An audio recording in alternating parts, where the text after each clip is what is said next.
네, 시청자 여러분 안녕하십니까? 파이널샷 진행을 맡은 최효은, 신민영입니다.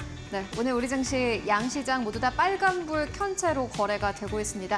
코스피는 강보합권에서 머물고 있지만 코스닥이 1% 이상의 강세 탄력을 가지고 가고 있는데요. 전고체와 바이오 쪽이 오늘 시장에서 강세 흐름을 보여주면서 코스닥 지수 자체가 1% 이상의 강력한 흐름 현재 구간에서도 가지고 가고 있습니다. 네, 오늘 시장 기분 좋게 출발해주는 가운데 이번 주에는 주목해볼 만한 이슈가 참 많습니다. 특히 내일은 정부가 밸류업 지수를 발표하고요. 더불어민주당에서는 금투세 관련해서 공개 회의를 개최하게 됩니다. 금투세는 지금 금융 투자업계를 넘어서 전 사회적으로 가장 주목받은 키워드 중 하나인데요. 우리가 투자자로서 정쟁에 치우치기보다는 본질을 잘 파악해야 할 시점인 것 같습니다. 오늘 저희와 함께 하시면서 꼼꼼하게 관련 내용 점검해 보시면 좋겠습니다. 그럼 오늘 첫 번째 시그널 먼저 최윤 앵커와 함께 확인해 보시죠. 네, 오늘 시장도 거래대금은 코스피 내에서 6조 원대를 머물고 있습니다. 그만큼 최근 들어서 시장 자체는 오늘 상승 탄력을 가지고 가고는 있습니다만은 그만큼 투자 심리가 좀 크게 꺾인 상황인데요. 이렇게 꺾인 투자 심리가 이번 주를 계기로 다시 한번 다음 주에는 상승 탄력을 가져갈 수도 있다라는 기대감 나오고 있습니다. 왜냐하면 지금까지 불확실성 요소였던 것들이 해결될 수 있다라는 기대감 때문입니다. 앞서서 전해드렸습니다만 이제 화요일에는 코리아 밸류업 지수가 발표가 되게 되고요. 수요일에는 무엇보다 더불어민주당이 금투세 도입과 관련된 찬반 공개 토론을 개최하게 됩니다. 각 증권사에서도 관련된 리포트를 내놓았습니다. 먼저 신한투자증권 측에서는 금투세와 관련해서 이러지도 저러지도 못했으니 이제는 진짜 결론을 내야 된다라고 의견을 밝혔습니다. 개인 투자자 반발에 민주당도 최근 들어서 내부 입장을 조율 중인 것으로 확인되고 있습니다. 특히나 김민석 최고위원이 금투세 유예론을 주장하면서 약간 판도가 좀 바뀌고 있는 듯한 분위기 현재 연출이 되고 있는 상황인데요. 민주당 내에서도 폐지론과 유예론이 점차 확산되고 있습니다. 일단 이번 토론이 중요한 이유는 이번 찬반 공개 토론 이후로 이 토론 결론에 따른 당론 영향이 가능성이 있다라는 현재 증권사의 코멘트 나오고 있고요. 대신투자증권 측에서는 금투세와 밸류업 지수가 세 번째 변곡점이 될 것이다라는 투자 의견을 제시했습니다. 금투세 자체가 사실 보면은 금융시장에 장기적으로는 영향이 미미하겠지만은 유예 혹은 폐지는 개인 투자자 심리 회복으로 이어질 것이다라면서 확실히 안 좋아질 시장에는 변곡점이 될 수 있다라는 기대감을 현재 품고 있는 상황입니다. 그렇다면 현재 이 상황은 어떨까요? 다음 페이지를 통해서 확인해 보도록 하겠습니다. 금투세와 관련해서 현재 민주당 기재위원 중 15명 중 6명만 찬성을 하고 있는 상황입니다. 기재위는 금투위를 다루는 상임위원회입니다. 전체는 26명의 위원이 포함되어 있는데 그 가운데서 민주당에서는 15명의 위원이 선출이 됐습니다. 15명의 위원 중 가운데 6명만 일단 찬성을 하고 있는 상황이고요. 유예에 대해서는 4명이 현재 반대표를 던지고 있는 상황입니다. 그렇기 때문에 찬성보다는 반대쪽으로 조금 더 여론이 치우쳐 있는 상황이기도 합니다. 그렇다면 민주당 내에서 왜 이렇게 의견이 갈리고 있는 걸까요? 그만큼 여론을 인식했다라는 분석 나오고 있습니다. 최근 증권 쪽의 분위기가 워낙 좋지 않기 때문에 개인 투자자들의 반발이 큰 상황입니다. 보시다시피 기관 투자자들의 거래 대금 좀 크게 줄어들었습니다. 다만 최근에 블랙먼데이를 겪고 난 이후로 외국인들의 투자 비중이 약간 늘어나긴 했지만은 이 기관의 거래 비중이 줄어들었다는 점, 그리고 개인의 거래 비중도 역시나 마찬가지로 기관 투자자와 함께 줄어들었다라는 점이 민주당 위원들의 마음을 흔든 듯합니다. 대신증권 측에서는 이렇게 코멘트를 했습니다. 이 사안 자체가 사실 큰 게 아니라 굉장히 작은 건데 그 영향력이 너무 크기 때문에 현재 민주당 내에서도 이렇게 의견이 갈리고 있는 것이다라는 투자 의견을 제시를 했습니다. 사안의 규모에 대비해서 폭발력은 확대되고 있는 상황입니다. 특히나 사모펀드 감세론, 법인을 통한 우회론 등 논란이 확산되고 있습니다. 금투세의 본질과는 맞지 않다라는 겁니다. 사실상 사모펀드에는 감세를 해주고 법인을 했을 때 법인을 통해서 우회를 해서 투자를 하면은 오히려 세금이 줄어든다라는 부분을 감안을 해보면은 소액 투자자를 위한 법안이라는 주요 논리가 훼손됐다라는 투자 의견을 제시하기도 했고요. 또 도입 강행에 따른 정치적 부담도 현재 커진 상황이기 때문에 이번에 민주당 위원들이 이렇게 이렇게 반대표를 던질 수밖에 없을 것이다라는 현재 기대감 나오고 있습니다. 그렇다면 지금 시장의 진짜 문제는 무엇일까요? 함께 다음 페이지를 통해서 알아보도록 하겠습니다. NH투자증권 측에서 오늘 이러한 리포트를 냈습니다. 한국 주식 순환 시대라는 제목의 리포트를 냈는데 이 NH투자증권의 많은 애널리스트는 본인이 이 업계에 몸을 담으면서 왜 한국 증시만 이렇게 부진한지에 대한 질문을 굉장히 많이 받는다. 그것에 대한 이유를 3가지로 정리를 했습니다. 그리고 그 마지막 이유가 금투세 도입과 관련이 있었는데요. 국내 5억 원을 초과하는 상장 주식의 보유 인원은 지난해 기준으로 했을 때 14만 명이라고 합니다. 5억 원 이상의 주식을 가지고 있는 사람이 전체 주식 투자자 가운데 1%에 불과한데요. 다만 이 1%의 주식 투자자들이 가지고 있는 전체 주식 보유 총액이 무려 401조 원을 넘어간다고 합니다. 전체 주식에 있는 이 거래대금 가운데서 절반을 차지하는데요. 1%가 절반을 움직이고 있습니다. 그렇기 때문에 금투세가 시행이 되게 되면은 5억 원을 초과하는 보유 투자자들이 일부 시장을 이탈할 것이다라는 우려가 나오게 되고요. 그렇게 되면은 주식시장 가운데 절반의 거래대금이 사실상 타격을 받을 수 있다라는 논리까지 현재 해석이 되고 있습니다. 추가적인 자금 이탈 우려에 대한 지속도 계속해서 나올 수 있을 것으로 보여지고요. 그렇기 때문에 개인 투자자들이 현 시점에서 코스닥에 적극적인 투자가 어려워지고 있는 환경이 연출되고 있다. 그렇기 때문에 한국 증시가 이렇게 부진한 거일 수도 있다라는 NH투자증권의 코멘트가 함께 나오기도 했습니다.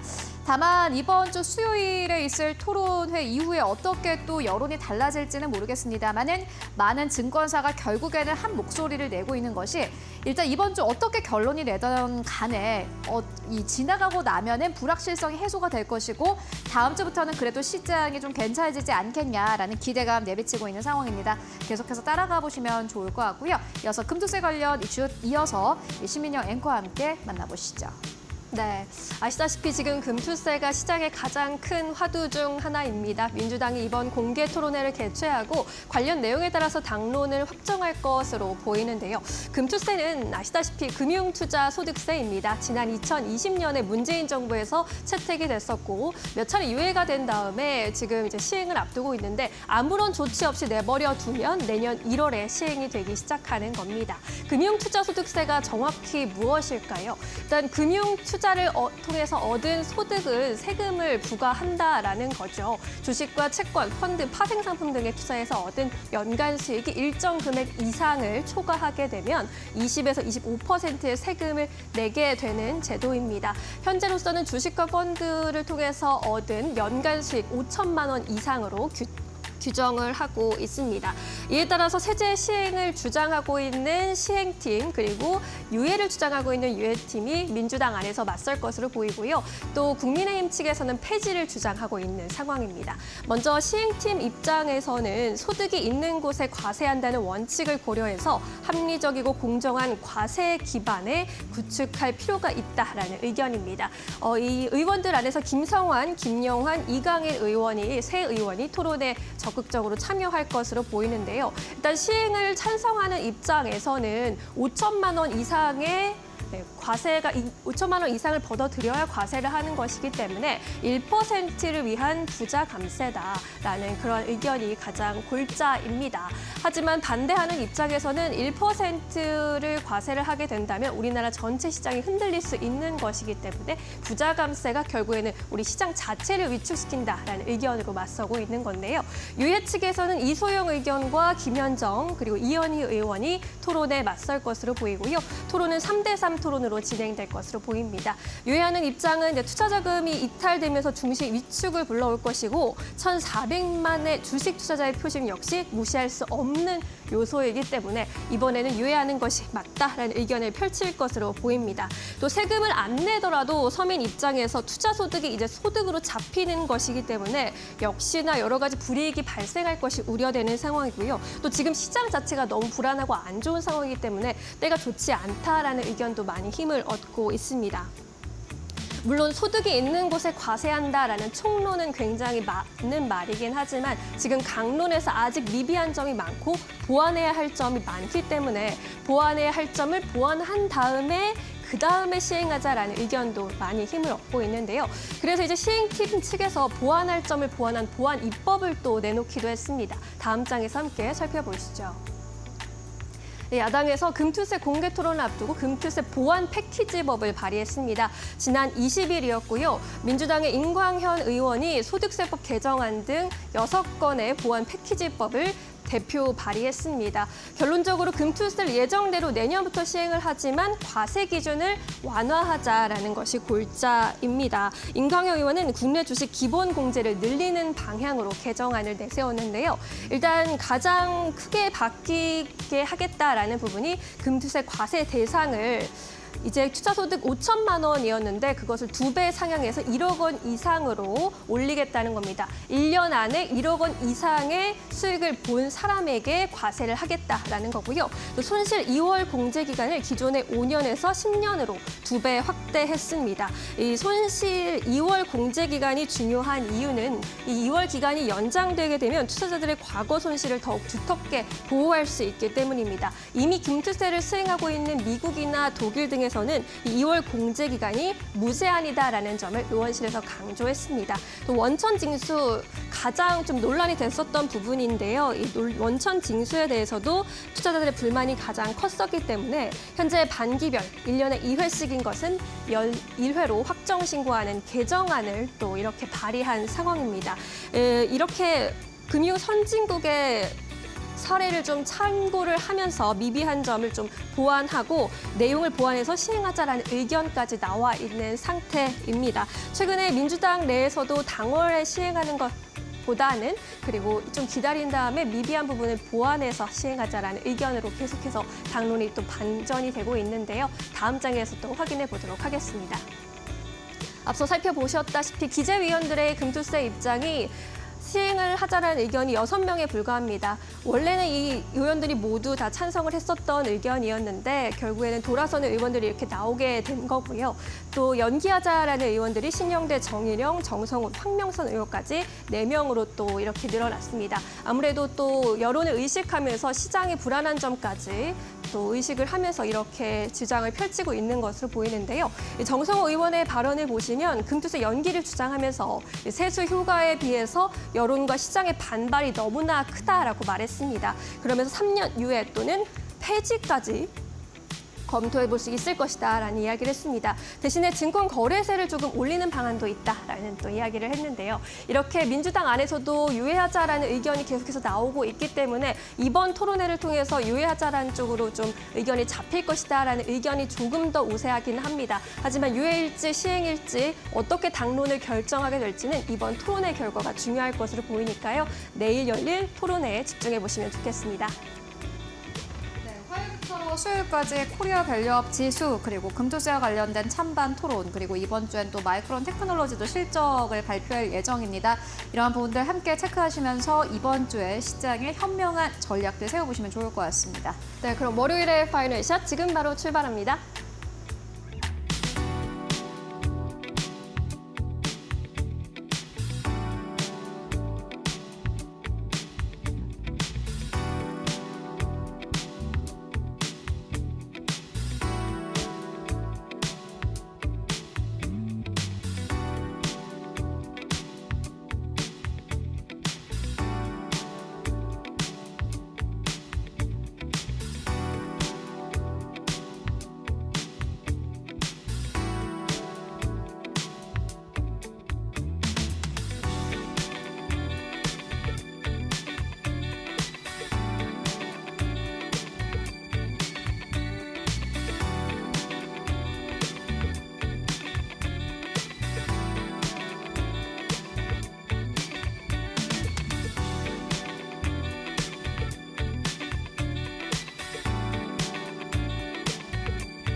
원포인트 마감 전략으로 문을 활짝 열겠습니다. 우상향 투자클럽 안상윤 이사 연결하겠습니다. 안녕하십니까?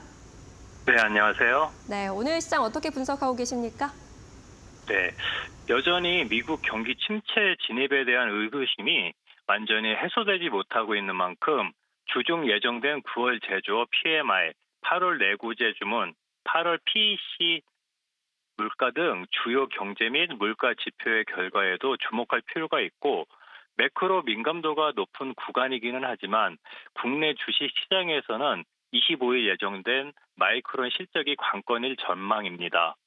최근 모건 스탠리 등 일부 회사에서 HBM 공급 과잉, 디램 피크아웃 등의 이유로 마이크론뿐만 아니라 삼성전자, SK 하이닉스 등 반도체 업종 전반에 걸친 부정적인 의견을 제시함에 따라 업황 불확실성이 높아진 상태이기 때문입니다. 금주에는 낙폭 과대 인식으로 기술적인 반등은 출현할 수 있겠지만 사실상 8월부터 취약한 흐름을 보였던 반도체 주들의 주가가 안정화 여부는 마이크로 실적에서 업황 불황을 어느 정도 불식시킬 수 있는지에 달려있을 것입니다. 더 나아가 주 초중반 중 거래소에서 기업 밸류업 프로그램의 일환으로 출시 예정인 코리아 밸류업 지수도 증시의 수급 로테이션을 유발하는 이벤트가 될 전망입니다. 연초 이후 밸류업 수혜주로 분류되면서 주가 성과가 좋았던 금융, 자동차 등 대형주의 일부 업종뿐만 아니라 여타 업종 혹은 중소형 주들로 온기가 확산될지 여부에 시장에 관심이 모아질 것으로 판단합니다. 네, 그렇다면 오늘 오후장에서 공략해 볼 만한 종목이 있다면 어떤 종목이 될까요? 네, HLB 관심 있게 보시기 바랍니다. 업계에 따르면 HLB 그룹은 오는 20일 미국 FDA의 항암 신약 후보 물질 리보세라닙과 중국 항서제약의 면역 관문 억제제 캄렐리주맙 병용요법에 대한 재허가 신청을 제출했고 FDA 승인 기대감이 여전히 증폭되고 있기 때문에 현재 자리 매수 유효한 자리이기 때문입니다. 매수가는 9만 원에서 9만 2천 원 사이로 보시고 손절가는 8만 7,500원, 목표가는 10만 원 보시고 대응하시기 바랍니다. 네, HLB에 대한 의견까지 잘 들어보았습니다. 오늘 말씀 고맙습니다. 감사합니다. 네, 이어서 외국인과 기관은 오늘 어떤 선택을 하고 있을까요? 최훈 앵커와 함께 확인하고 오시죠. 네, 먼저 오늘 외국인 투자자들이 코스피 안에서 사고 있는 기업들부터 만나보도록 하겠습니다. 오늘 드디어 외국인 투자자들 SK 하이닉스 다시 한번 매수세를 나타내주고 있습니다. 현재 구간에서도 SK 하이닉스는 3% 이상의 강세 탄력 가지고 가고 있습니다.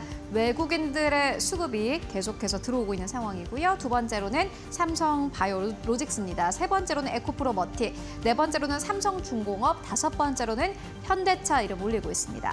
매도하는 기업들 살펴보도록 하겠습니다. 삼성전자는 오늘 매도합니다. 외국인들이 SK 하이닉스는 매수하지만 삼성전자는 계속해서 매도하고 있다라는 점도 특이점으로 보여지고요. 두 번째로는 유한양행, 세 번째로는 우선주, 네 번째로는 한국가스공사, 다섯 번째로는 LG 에너지 솔루션 이름을 올리고 있습니다. 이어서 코스닥 안에서의 수급 흐름 함께 만나보시죠.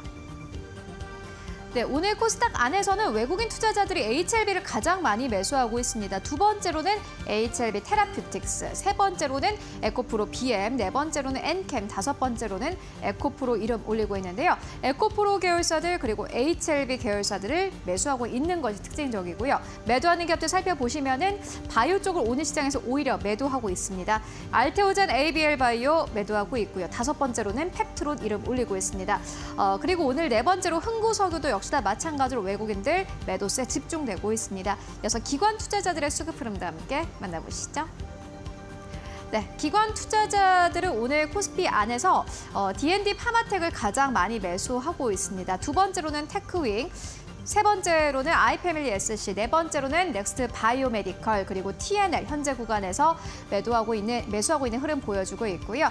매도하는 기업들 살펴보도록 하겠습니다. 아이언 디바이스 오늘 시장에서 가장 큰 폭으로 매도하고 있습니다. 오늘 신규 상장한 기업입니다. 두 번째로는 알테오젠, 세 번째로는 TDS팜, 네 번째로는 리가캠바이오, 다섯 번째로는 이엔셀 현재 이름 올리고 있습니다. 이어서 코스피 안에서의 기관 수급 함께 만나보도록 하겠습니다.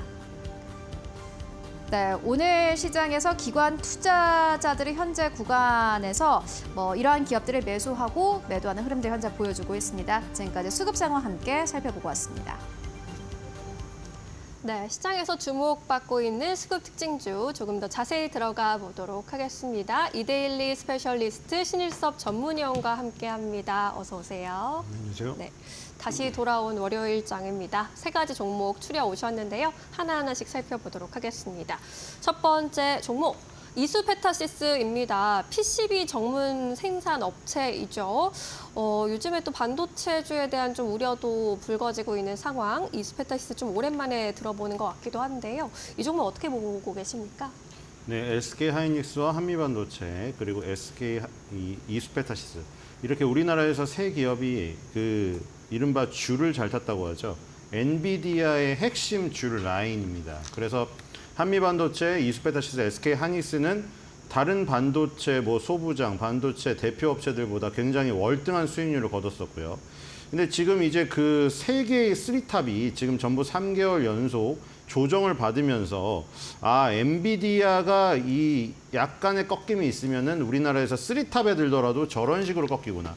왜냐면 2024년도 상승폭이 거의 다 제자리 걸음을 했거든요. 물론 삼성전자에 아예 오르지를 못했기 때문에 떨어져도 이게 사실 떨어져도 삼성전자를 가지고 계신 분들은 아프겠지만 삼성전자를 그냥 바라보시는 분들은 그냥 오른 만큼 떨어졌네. 그러니까 오른 게 적으니까 떨어진 것도 적어 보이거든요. 근데 지금 한미반도체, SK하이닉스 그리고 이수페타시스는 오름폭이 크니까 그러니까 산이 깊으니까 골도 깊은 롤러코스터를 타는 듯한 기분일 거예요. 그러니까 엔비디아의 하락폭이나 흔들림이나 이런 거에 비해 우리나라는 당연히 흔들림이 저 정도로 온다는 거 감안을 해야겠죠. 핵심 라인을 타더라도 나비의 날개짓이 태풍으로 다가옵니다.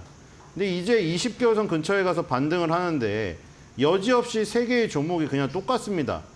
왜냐하면 결국에는 SK 하이닉스와 한미 반도체와 그 다음에 이수페타시스는 HLB를 지금 만드는 데서 완전 핵심적인 소부장 핵심적인 역할을 하고 있기 때문이죠. 이수페타시스는 이제 PCB 중에 MLB를 주력으로 만들고 있었는데 그게 빵 터져버린 것이죠. 고다층 인쇄 회로 기판이었기 때문에 당연히 여러 층의 D램을 쌓는 방식 이게 지금 시장의 화두가 되다 보니까 완전히 중심에 서버렸죠. 그래서 엄청난 상승세를 같이 함께 했고요. 지금 이제 20개월 선에 왔기 때문에 대부분 기본적으로 일단 반등권에는 들었습니다. 기술적으로. 20개월 선이 쟤네들이 지금 다 2023년도 초반에 돌파를 해서 상승을 시작하고 만 2년 동안 상승을 하다가 지금 올해 여름 들어서 꺾이기 시작한 것이거든요.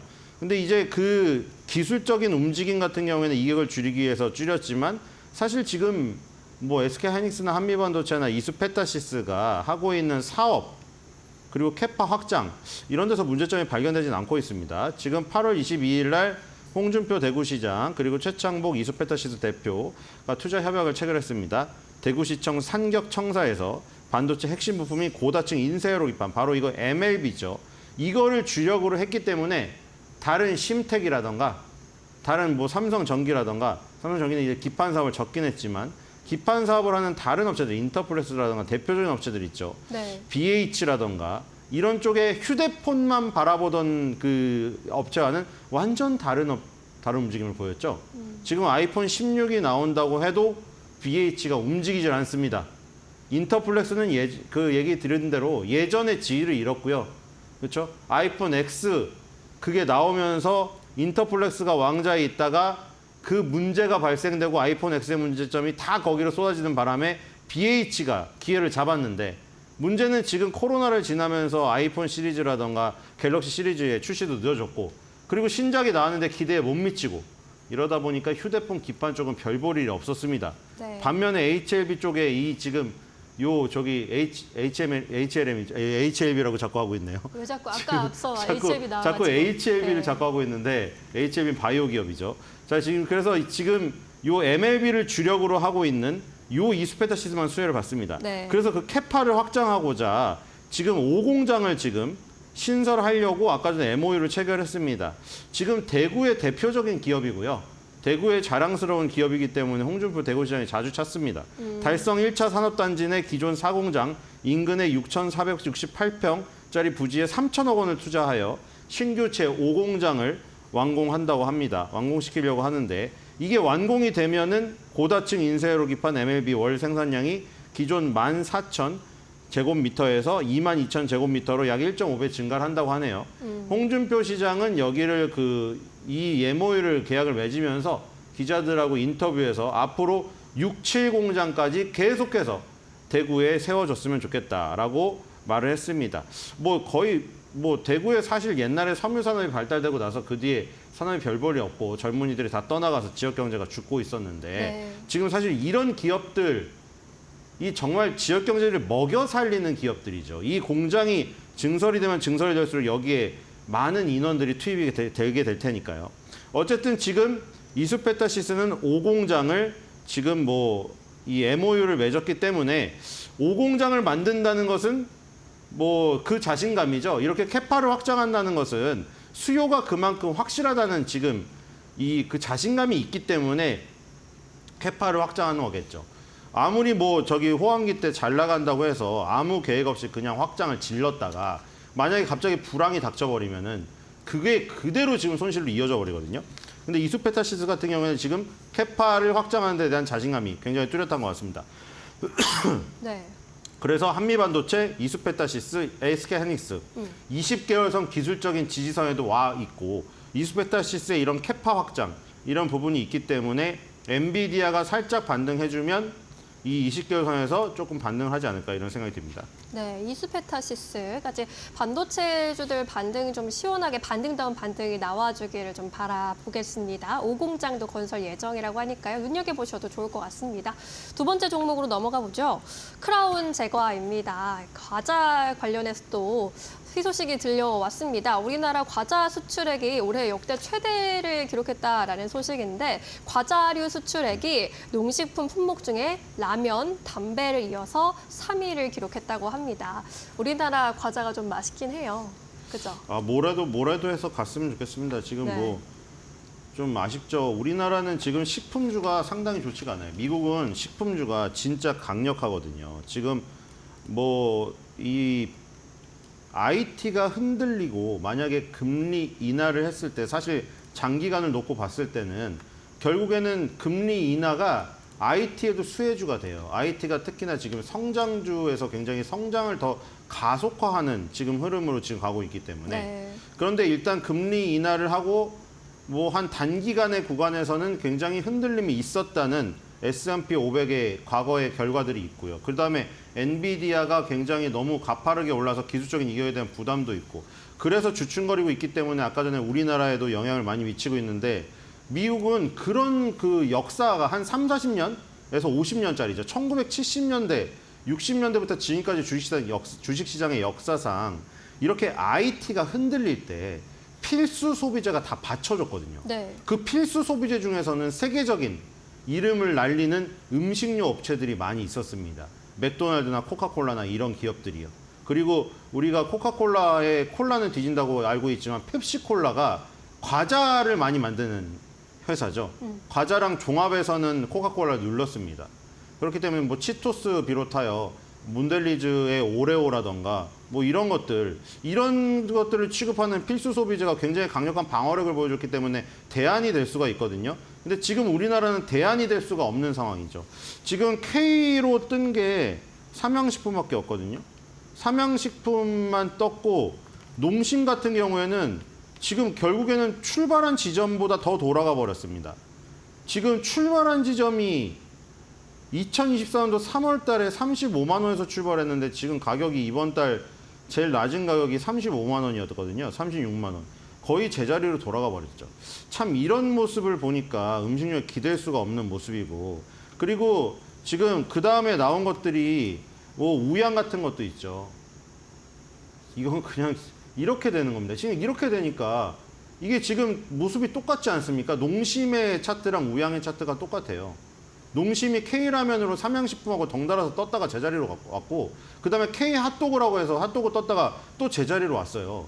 이렇게 돼버리니까 장기 투자 할 수가 없어요. 2개월 올랐다가 2개월 만에 다시 대뱉어 버리니까요. 네. 그래서 지금 이런 상황이죠. 그다음에 이제 담배가 이제 떴거든요.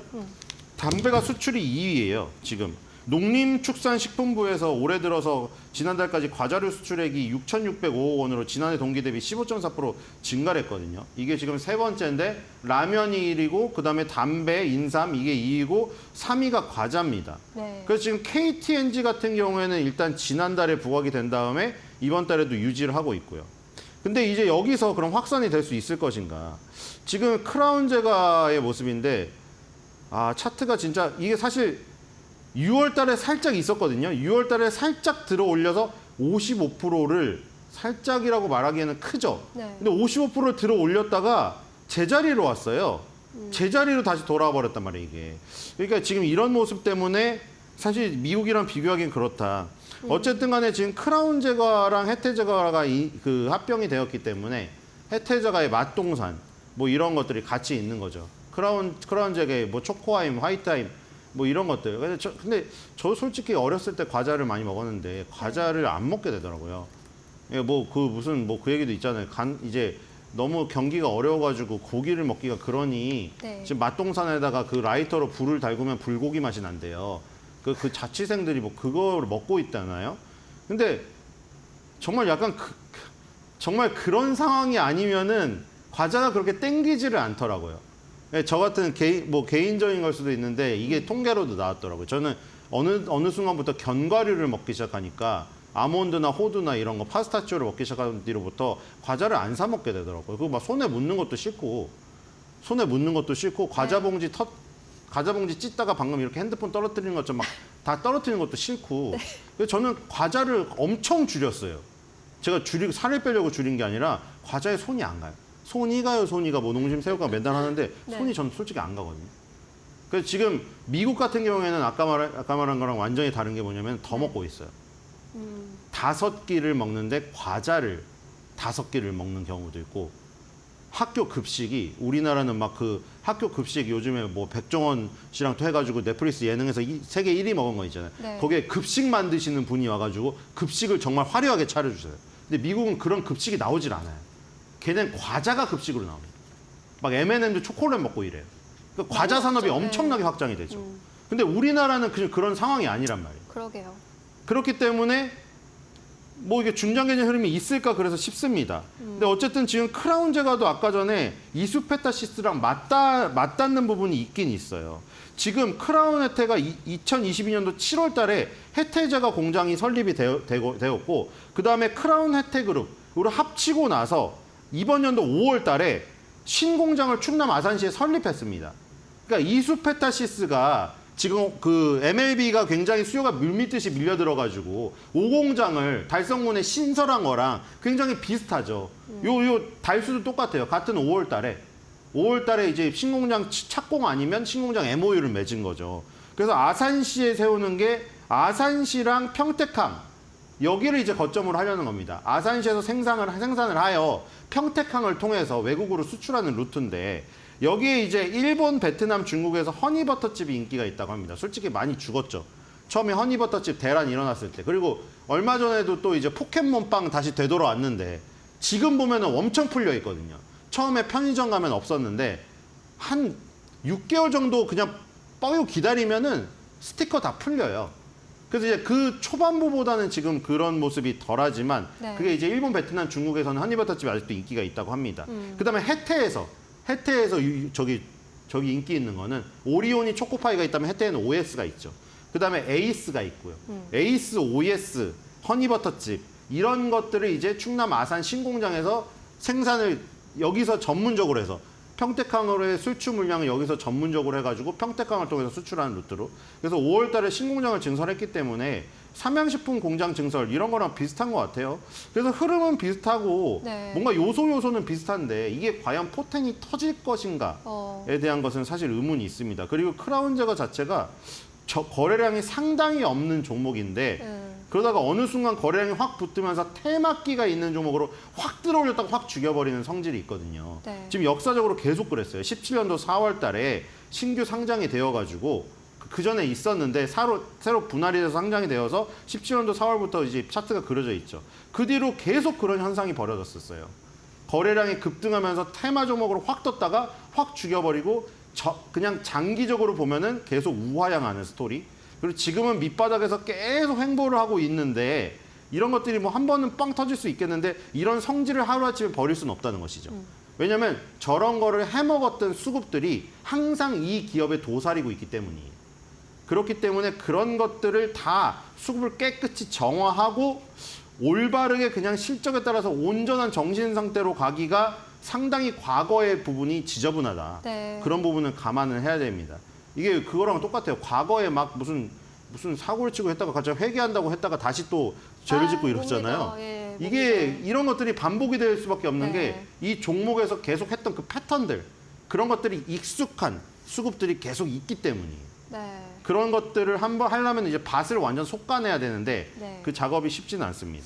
알겠습니다. 일단 수출 데이터가 잘 나왔다라는 이유로 오늘 주가는 잘 가고 있습니다. 앞으로 체질 개선에 나설 수 있을지 눈여겨보도록 하겠습니다. 세 번째 종목 STX 그린로지스입니다. 오늘 해운주가 동반 강세를 보이면서 이 종목도 10% 넘게 뛰고 있는데요. 중동 불안 고조 소식에 수혜를 입고 있습니다. 이스라엘과 레바논 친이란 성향의 무장정파 헤즈볼라가 전면전을 벌일 가능성 고조되고 있고요. 또 해운주는 미국에서의 이제 집단 파업 예고 이슈로도 영향을 받고 있습니다. STX 그린로지스 어떻게 분석하시나요? 네, 얼마 전에는 헐리우드의 그 작가들이 파업을 하더니 네. 이번에는 이제 그쪽은 이제 화이트 칼라라고 할 수가 있겠죠. 뭐 정장을 입진 않지만 그 뭐 앉아서 글을 쓰고 이런 직업들이잖아요. 근데 이번엔 또 블루 칼라가 파업을 하는 뭐 돌아가면서 파업을 하나요? 이번엔 또 이거예요. 뭐 우리나라도 뭐 그러고 있는데 이게 자꾸 인공지능이나 로봇이 이 우리의 일하는 부분을 침투하다 보면은 일자리를 잃게 될 수밖에 없거든요. 지금 우리나라도 사실 뭐 우스갯소리는 아니고 정말 국민들의 진심인데 뭐 판사를 이제 AI로 대체해야 된다. 너무 들쭉날쭉하니까 어떤 데는 막 살인이 3년 받다가 어떤 데는 돈을 훔쳤는데 살인보다 많이 받고 이런 게 국민 정서상 말이 안 돼서 그래서 판사 AI 도입이 시급하다 막 이렇게 나오고 있고 실제로 뭐 판사나 뭐 의사 이런 이제 뭐 공부를 많이 한 진짜 고학력까지는 지금 거기까지는 침투를 안 했는데 예를 들어 프로야구도 맨날 얘기 많이 나왔잖아요. 심판이 뭐 저게 고무줄 판정이다. 그러더니 거의 도입이 됐잖아요. 프로야구에도 지금 AI가 도입이 됐어요. 네. 실제로 부분적으로. 뭐 또 그거에 대해서 말이 많긴 하지만 그리고 F&B에서 봐세요. 푸드앤베버리지에서 지금 우리 갈비집이라던가 카페만 가봐도 로봇이 일하고 있는 거 너무 많이 보거든요. 큰 갈비집 가면 된장찌개를 로봇이 이제 나르고 있어요. 지금 네. 그 서빙한 로봇이. 그러니까 이런 것들이 지금 기본적으로 사람이 일하는 곳에 이런 것들이 많이 들어오면은 자기 일자리를 잃는 어떤 경쟁 상대가 돼버린다는 거예요. 그래서 지금 그 APM 터미널하고 그 모회사인 해운사 머스크가 이 노동자들이 보기에는 그런 것들을 했다는 거죠. 자동화 기술을 도입을 해가지고 항만에서 트럭을 운영하는 것을 조금씩 도입을 하면서 노동자를 살짝 쳐내고 있다.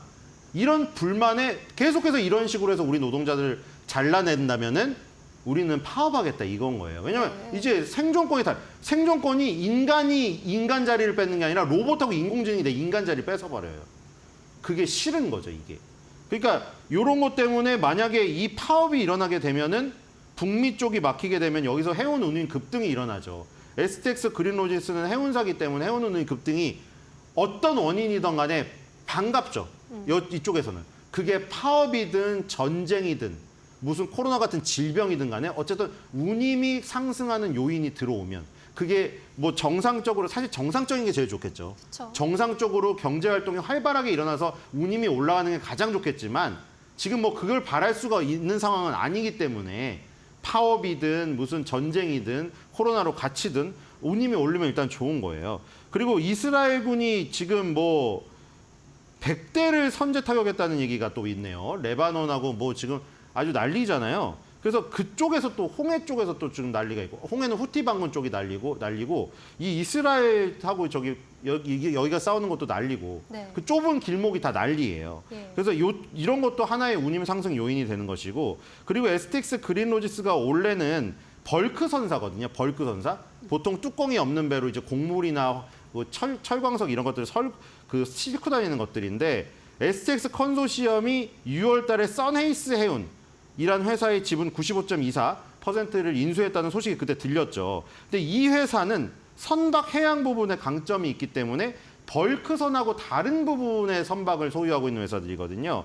그래서 중대형 벌크선 위주에서 소형선에서 대형선까지 보유한 종합 해운사로 발돋움하는 계기가 됐다는 거. 그렇기 때문에 이제 운임 면에서 전반적으로 지금 좋을 수가 있는 거죠. 벌크선에서 컨테이너선부터 여러 가지 소형, 대형 선박까지. 네. 그래서 이제 STX 그린로지스가 오늘 급등을 하고 있고 이런 것들이 경기 회복과 맞아 떨어지게 되면 이게 이제 마중물이 되는 거죠, 이게.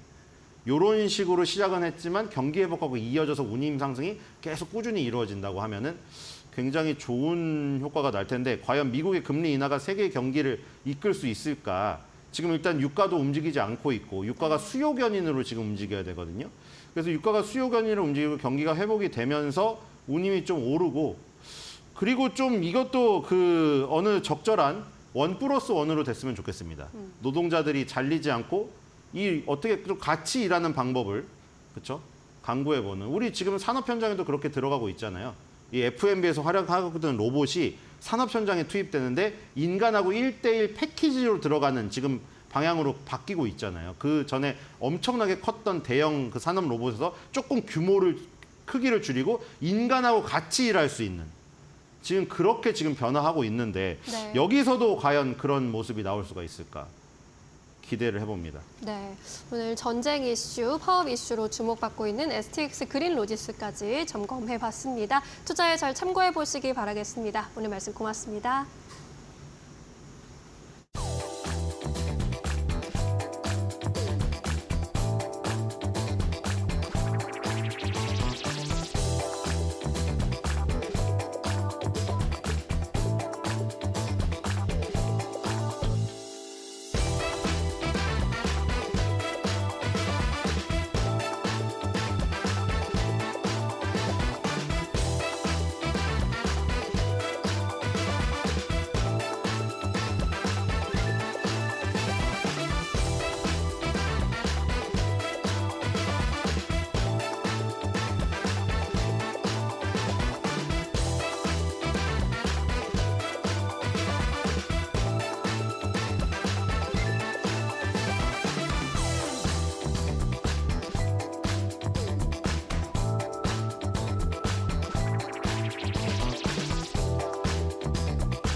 네, 팩트체크 코너로 이어가 보도록 하겠습니다. 오늘은 이데일리 디지털 콘텐츠부의 피용익 에디터 모시고 이야기 나눠보도록 하겠습니다. 안녕하십니까? 네, 안녕하세요.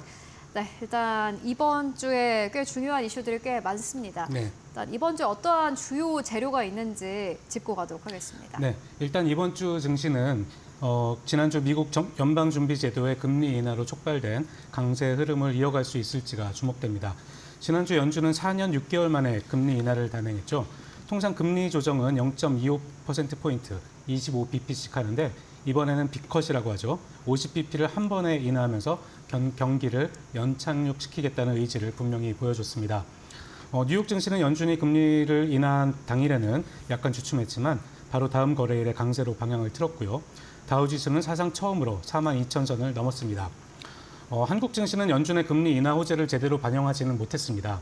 모건 스탠리가 반도체 겨울이 온다 이런 내용의 보고서를 내면서 반도체주가 힘을 받지 못했기 때문인데요. 그래도 금요일에는 소폭 반등하면서 빅컷 훈풍을 조금 타는 모습을 보였습니다. 오늘도 코스피가 강보합 수준에서 등락하고는 있지만 매수세가 강하지는 않은 모습이고요. 그래서 이번 주에는 연준 위원들의 발언과 경제 지표 등을 주시해야 합니다. 제롬 파월 연준 의장을 비롯한 다수의 연준 위원들이 공개석상에서 발언을 하고요. 연준이 가장 주목하는 경제 지표로 알려진 8월 개인 소비 지출, PC 가격 지수도 발표될 예정입니다. 잘 체크해 봐야 할 것 같고요. 그리고 반도체 업황의 풍향계로 알려진 미국 반도체 업체 마이크론의 4분기 실적 발표도 있습니다. 최근 반도체 업황에 대한 관심이 상당히 커진 상태이기 때문에 그만큼 또 우려도 커진 상태이기 때문에 마이크론의 실적이 어떻게 나올지 주목이 되고 있습니다.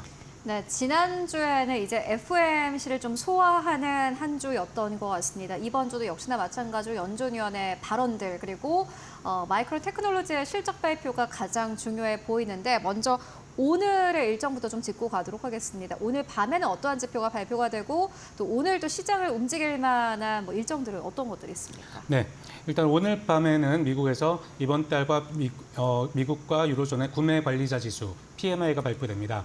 미국의 제조업 PMI부터 보면 8월에는 47.9를 기록해서 기준선인 50을 밑돌았고요. 그래서 위축 국면을 이어갔는데요. 9월에는 47.8로 수치가 조금 더 떨어질 것으로 예상이 되고 있습니다. 유로존 제조업 PMI는 8월에는 45.8이었고요. 이번 달 예상은 47.6입니다.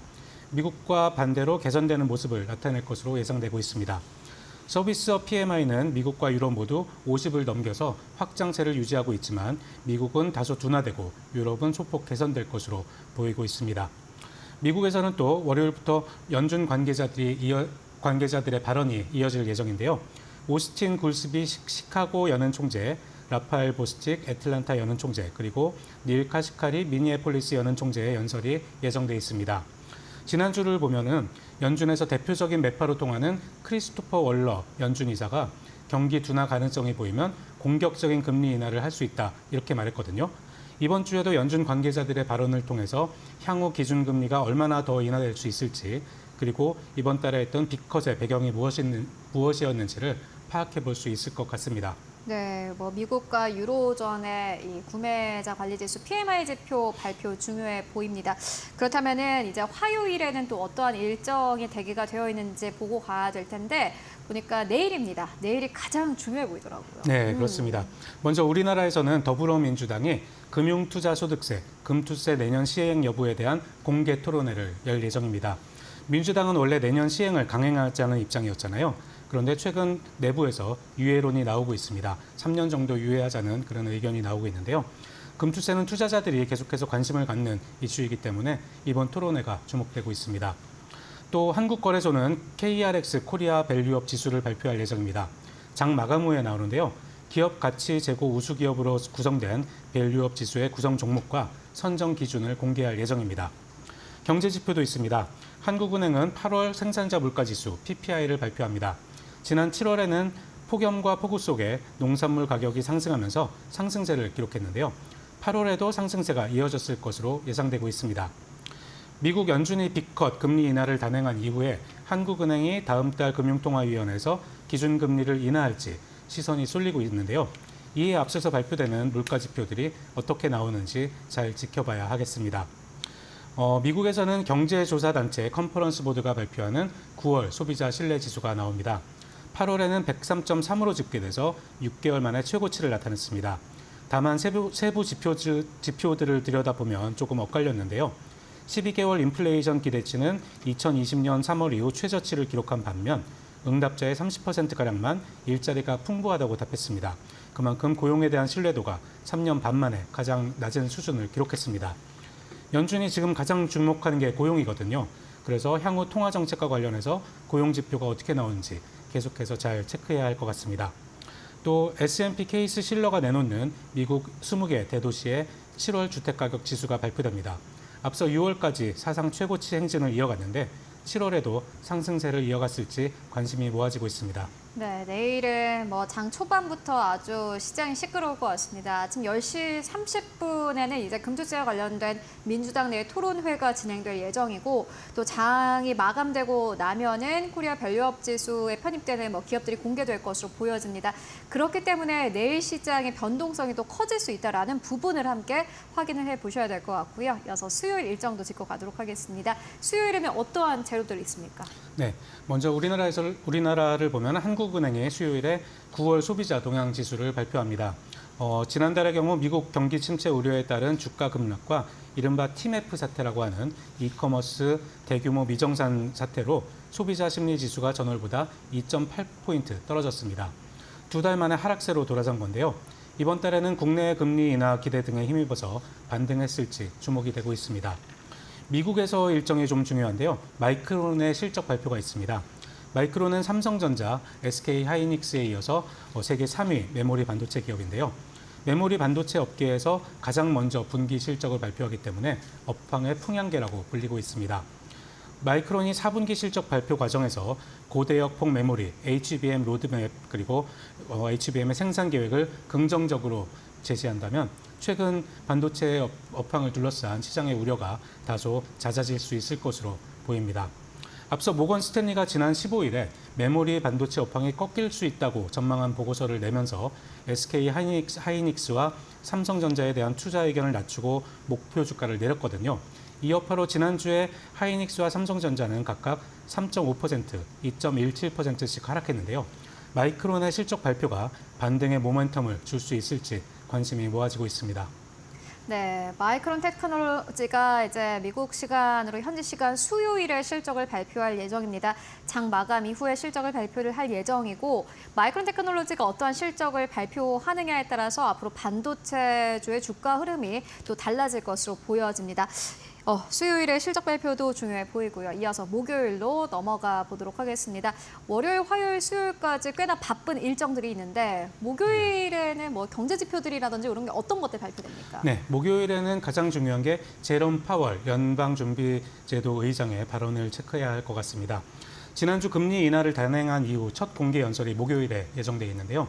여기서 향후 금리 결정에 대한 시그널을 줄 수 있을지 관심이 모아지고 있습니다. 경제 지표로는 올해 2분기 경제 성장률 확정치가 나옵니다. 지난달 말에 나온 추정치는 3%였거든요.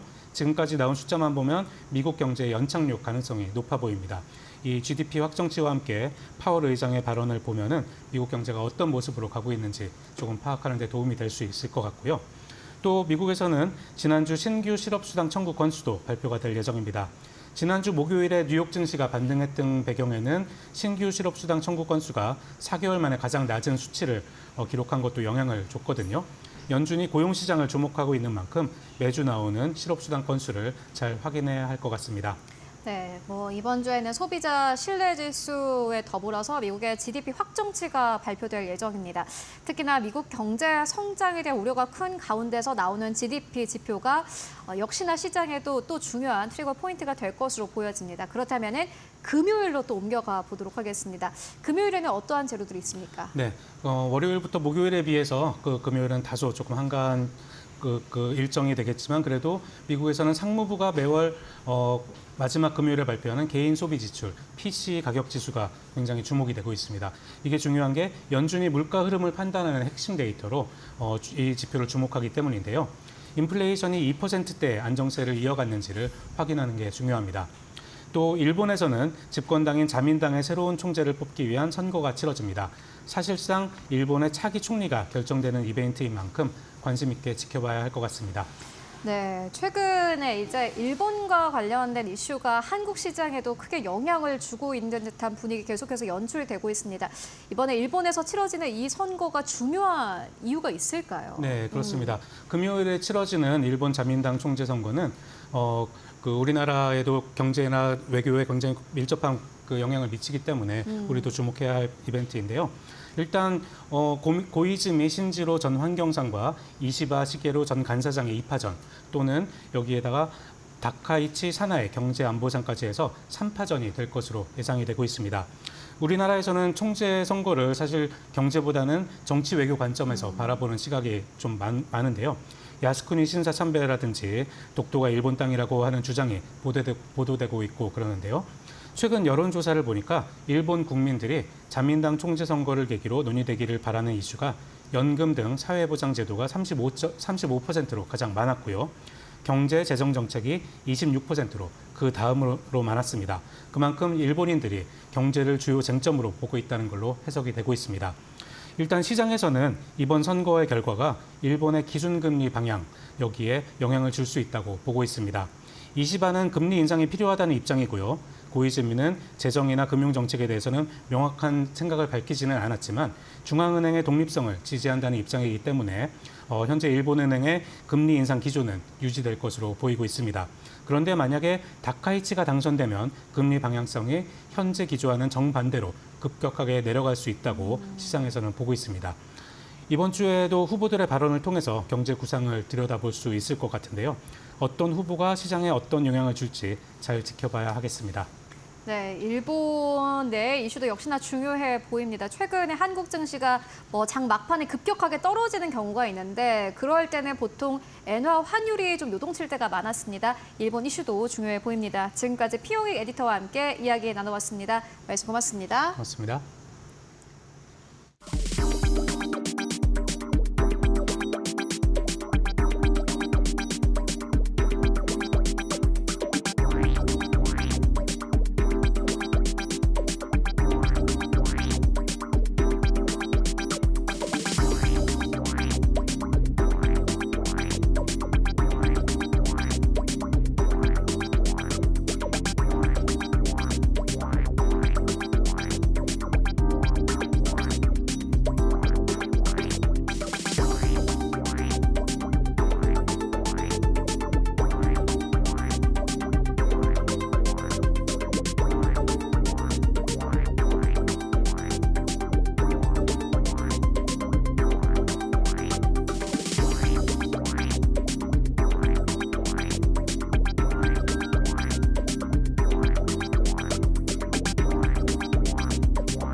마켓 무버입니다. 요즘 게임 업계에서는 서브컬처 게임의 눈에 띄는 성장세에 주목을 하고 있습니다. 서브컬처란 메인 컬처, 즉 주류 문화와 반대되는 개념인데요. 서브컬처 게임은 특정 서브컬처를 중심으로 하는 게임입니다. 서브컬처 게임은 독특한 세계관과 스토리텔링을 바탕으로 독자적인 매력을 제공하는데요. 다소 좁은 타겟층을 가지고는 있지만 그만큼 높은 팬덤을 형성하고 있어서 이용자들의 충성심이 높고 또 라이프타임이 길다라는 특징을 가지고 있습니다. 이러한 서브컬처 게임이 이제 서브가 아닌 메인으로 떠오르고 있다라는 건데요. 서브컬처의 메인 장르화 현상이 나타나고 있습니다. 지난 2018년부터 2023년까지 전체 모바일 서브컬처 게임의 성장률을 비교해보면 전체 게임과 모바일 게임이 5에서 7% 성장에 반했던 거에 비해서 서브컬처 게임 16%의 높은 성장세를 기록했습니다. 또 모바일 게임 내에서도 서브컬처 게임의 매출 비중이 지난 2015년 6%에서 2023년 12%로 급증하게 됐습니다. 경쟁이 심화하고 있는 모바일 게임 시장에서도 서브컬처 게임의 존재력이 커지고 있는 겁니다.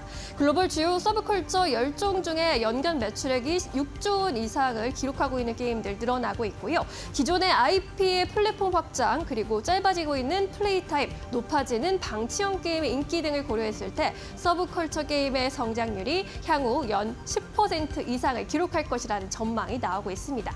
그렇다면 어떤 게임이 가장 대세일까요? 다음 장에서 만나보시죠. 먼저 서브컬처 게임의 역사를 좀 살펴보자면 국내 매출이 주요했던 페이즈 1을 지나서 미국 등 서구권의 매출이 발생한 페이즈 2가 있었습니다. 현재는 2021년부터 지금까지 페이즈 3에 해당을 하는데 블루 아카이브나 니케 등의 게임이 폭발적인 매출 성장세를 기록했고요. 이에 따라 일본 등 아시아 지역에서 성과를 나타내고 있습니다. 특히 서브컬처 게임의 본 고장이라고 할 수 있는 일본에서 K 서브컬처 게임의 저력이 발휘되고 있습니다. 특히나 특히나 승리의 여신 니케 같은 경우에는 시프트업에서 개발한 게임인데요. 작년 일본 모바일 게임 연간 매출액 8위를 기록했습니다. 또 니케는 2023년 글로벌 모바일 게임 중에 25위에 해당하는 매출액을 기록했고요. 서브컬처 게임 분야에서는 5위에 해당하는 성과를 나타냈습니다. 이에 따라 증권가에서는 안정적이고 장기적인 라이프 사이클이 기대된다라는 평가를 하기도 했는데요. 시프트업이 지금 서브컬처 게임 시대에서 최대 수혜주로 거론되고 있는 이유이기도 합니다. 앞으로도 서브컬처 게임 그리고 시프트업이 얼마만큼 더 성장할 수 있을지 눈여겨보셔도 좋겠습니다. 지금까지 마켓무버 함께하셨습니다. 네, 이어서 오늘 시장에서 움직이고 있는 기업들 하나하나 살펴보고 가도록 하겠습니다. 지시인포의 박수범 대표 그리고 이데일리온의 박정식 파트너 모시고 이야기 나눠보도록 하겠습니다. 안녕하십니까? 안녕하세요. 네, 먼저 첫 번째 기업부터 만나보도록 하겠습니다. 박수범 대표님께서 가지고 오셨습니다. 거의 3거래 연속 들고 오는 것 같은데 현대오토웨버를 가지고 오셨어요. 사실 현대오토웨버가 최근에 자율주행 올라가면서 이 박정식 파트너님께서 가지고 오셨던 이 기업도 역시나 마찬가지로 상승 탄력을 받았고 현대오토웨버도 역시나 마찬가지로 가지고 오신 시점부터는 계속해서 상승 탄력을 가지고 가고는 있는데 대장경으로 움직이진 않네요. 어떻게 보십니까? 현대오토웨버를 제가 좀 가지고 나오는 이유는요. 새롭게 좀 금투세 관련된 이제 내용이 좀 나와가지고 이 부분에 있어서 지금 현재 금투세 이제 보완 패키징법에 이번에 좀 한 의원이 발의를 하면서 이 부분에 대해서 좀 우리가 좀 알고 좀 대응할 필요가 있지 않나라고 바라보고 있는데 그렇다면 현대오토웨버랑 어떻게 관련이 있느냐라는 부분들을 좀 말씀 좀 드리도록 하겠습니다. 자, 아무튼 지금 금투세 같은 경우에도 지금 뭐 시장에서 보시는 것처럼 뭐 이중과세다 이런 말들이 많지 않습니까? 저도 제가 봤을 땐 이중과세라고 생각합니다. 왜냐하면 우리가 지금 현재 사고 팔 때 보면 이제 거래세를 내지 않습니까? 그게 0.3%가 돼요. 근데 0.3% 무시하시면 안 돼요. 이게 요즘 같은 시장에 있어서는 아무래도 이제 데이 트레이딩 물량이 좀 많이 늘어나다 보니까 개인 투자자분들도 최소 한 달에 아마 그 0.3%긴 하지만 그래도 뭐 몇백만 원, 적게는 몇백만 원에서 많게는 몇천만 원까지 내시는 분들도 많으실 거예요. 근데 이 상황에서 또 뭐 수익 난 부분에 대해서 또 뭐 추징을 한다? 이거는 제가 봤을 때는 좀 너무하지 않나라고 생각하고 우리나라 시장이 결코 지금 이제 거래량으로 봤을 때는 적은 국가가 아니거든요. 첫 번째 국가가 미국이 제일 뭐 많은 유동성 물량을 좀 가지고 있다 보니까 투자가 활발히 이루어지고 있고 두 번째 중국이에요. 세 번째가 일본이고 네 번째가 독일, 다섯 번째가 한국입니다. 그 정도로 탑5 안에 들어갈 정도로 하루 거래량이 상당히 큰 지수예요. 코스피도 마찬가지고 코스닥도 마찬가지고 뭐 이런 상황에서 국회의원분들을 제가 뭐 낮게 보는 건 아니지만 조금 더 이 부분들을 심도 있게 조금만 더 좀 보면 좋지 않나. 물론 내용들 자체가 지금 현재 조금 수정이 되어서 그전보다는 조금 나아지긴 했지만 그래도 제가 봤을 때는 금투세를 아예 실시를 안 하는 게 좋지 않나. 뭐 그런 생각을 좀 가지고 있어요. 그리고 뭐 여러 가지 지금 현재 외국계 기업들도 마찬가지고 국내 뭐 증권사들도 마찬가지지만 지금 현재 그런 뭐라 해야 좀 불합리한 부분들, 개인 투자자분들이 매매하는 데 있어서 불합리한 법적 조항들이 좀 있거든요. 그렇기 때문에 그런 부분들을 먼저 먼저 없애고 난 다음에 그 다음에 이런 금투세 얘기가 나와야 되지 않나. 이게 좀 약간 좀 바뀐 것 같다라는 생각을 합니다. 개인적으로.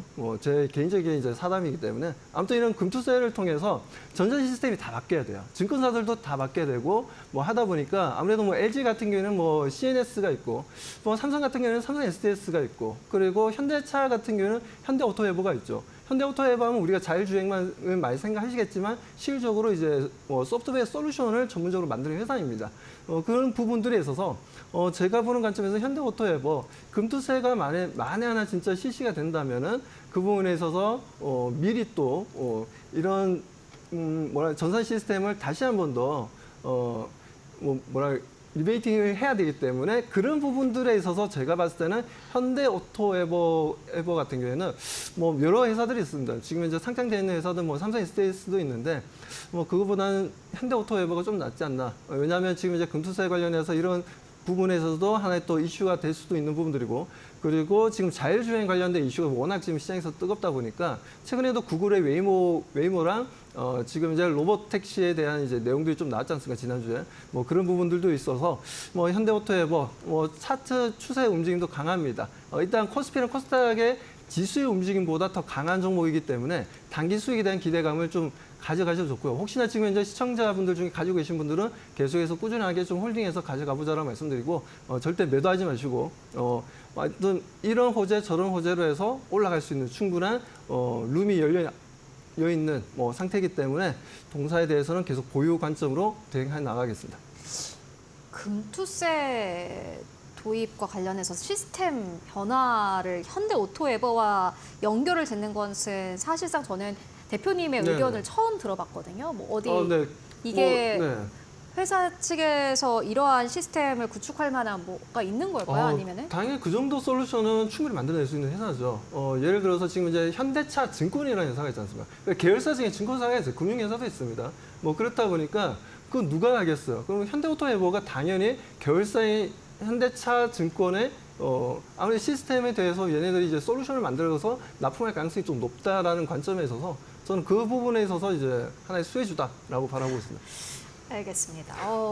100% 만족스럽지 않아요? 새로운 수혜주를 이제 박수호 대표님께서는 좀 찾아가시는 것 같은데 사실 시장은 늘 보면은 이러한 수혜주가 있었다고 이러면서 이제 놀라는 경우가 꽤 많았거든요. 박수원 대표님의 의견 함께 좀 참고해 보시면 좋을 것 같습니다. 굉장히 새로운 의견이었고요. 그래서 두 번째 이 종목 만나보도록 하겠습니다. 키움증권입니다. 박정식 파트너님께서 가지고 오셨습니다. 오늘 시장에서 1% 상승세 13만 3,700원대에서 거래가 되고 있습니다. 일단 뭐 밸류업 지수 발표 앞두고 증권 쪽은 긍정적인 것 같습니다. 어떻게 보십니까?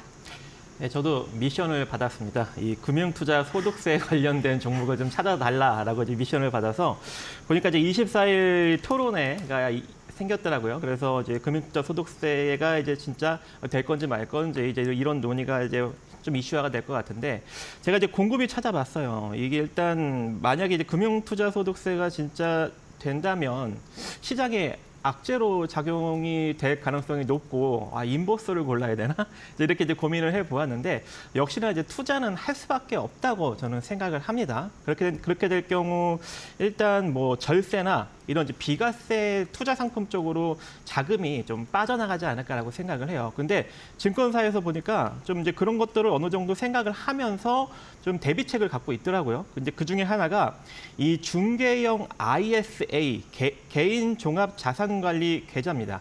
자, 이 계좌를 통해서 뭐 이제 채권이나 아니면 뭐 주식이나 이제 여러 가지 상품에 금융투자 상품에 본인이 직접 선택을 하면서 투자를 할 수 있게끔 그렇게 만들어가는 그런 계좌인데 이게 이제 연간 뭐 2천만 원 정도 한도이지만 이게 누적으로 1억까지 납입이 가능하다고 합니다. 그래서 이제 뭐 이런 쪽으로 좀 자금이 조금 이제 유출될 수 있는 가능성이 존재하는데 그렇게 되더라도 이 증권회사 쪽은 좀 안정적인 수익을 만들어갈 수 있는 여력이 있지 않을까라고 생각을 하고 있고 또 이 상품이 이자 소득, 배당 소득세를 이제 15.4% 공제를 해주고 또 일반형 기준으로 200만 원까지 배당 비과세 처리를 해주고 또 거기다가 비과세 초과분은 9.9% 세율을 적용하기 때문에 확실히 좀 절세 효과가 좀 어느 정도 좀 높지 않을까라고 생각을 해요. 그래서 이 상품뿐만 아니라 다른 이제 이런 이제 절세 비과세 상품 쪽으로 자금이 좀 많이 빠져나가면서 금융 투자 회사들은 어느 정도 그도 긍정적인 결과를 만들어갈 수 있지 않을까라고 생각을 합니다. 또한 이 키움증권 같은 경우 최근에 실적이 좀 나쁘지 않게 발표가 나고 있어요. 물론 이제 키움증권뿐만 아니라 이제 증권사 전반적으로 좀 실적이 괜찮게 나오는 것 같은데 올해 다시금 또 영업이익이 1조 원대를 또 돌파할 것으로 지금 보여집니다. 지난 2021년에 영업이익이 이제 최대치를 한번 찍었었는데 올해 다시금 또 1조 원을 돌파하면서 양호한 실적이 현재 나타나고 있는 형국이기 때문에 아무래도 이제 외국인과 기관 좀 시장이 좀 어느 정도 다시 또 상승 방향 쪽으로 좀 잡히게 된다면 외국인과 기관이 또 이 증권 쪽을 또 상승 방향으로 잡게끔 이끌어가지 않을까라고 생각을 해요. 지금도 이 기관의 좀 시장이 조금 부진한 측면이 있는데도 불구하고 기관이 지속적으로 지금 보유 포지션을 늘려나가고 있는 그런 상황이고 또 다른 증권회사는 외국인까지도 또 이렇게 순매수를 또 보여주고 있는 이제 그런 이제 증권 종목이 있거든요. 그래서 이러한 전반적인 수급적인 포지션으로 보았을 때 증권회사가 좀 알맞지 않나라고 생각을 합니다. 네, 알겠습니다. 키움증권 만나보고 왔습니다. 진짜 말씀처럼 시장이 좀 잘 가면 좋겠습니다. 이어서 세 번째 기업 바로 만나보도록 하겠습니다. 박수범 대표님께서 가지고 오셨습니다. 삼성전기 가지고 오셨는데 오늘 장중에는 14만 원대를 뛰어넘기도 했습니다. 삼성전자는 부진하지만 전기는 괜찮네요. 어떻게 보십니까? 네, 뭐 일단 오늘 뭐 이슈가 있다 보니까 뭐 갭 상승으로 좀 시작됐는데 그 이슈가 뭐 다름이 아니라 뭐 세계 최초 초소형 전고체 배터리를 만들었고 이 부분들이 뭐 삼성 쪽에서 삼성전자에서 개발한 뭐 갤럭시 링이라든가 아니면 갤럭시 워치라든지 뭐 이런 쪽에 이제 들어갈 수 있는 하나의 전고체 배터리다. 저 같은 경우에도 이제 워치를 사용하고 있는데 거의 하루에 한 번씩은 좀 충전해야 됩니다. 자기 전에 충전했다가 자고 일어나서 이제 차고 나오는데 아무튼 충전이 좀 불편해요. 뭐 휴대폰도 마찬가지지만 뭐 그런 부분들에 있어서 이제 점점 작은 것부터 시작해서 점점 커지지 않겠습니까? 전고체 배터리가 상용화되는 부분들에 있어서 물론 지금 이제 본격적인 생산은 2026년부터 상반기부터 이제 본격적인 생산을 한다는데 아직까지 시간은 좀 남아 있는 상황입니다.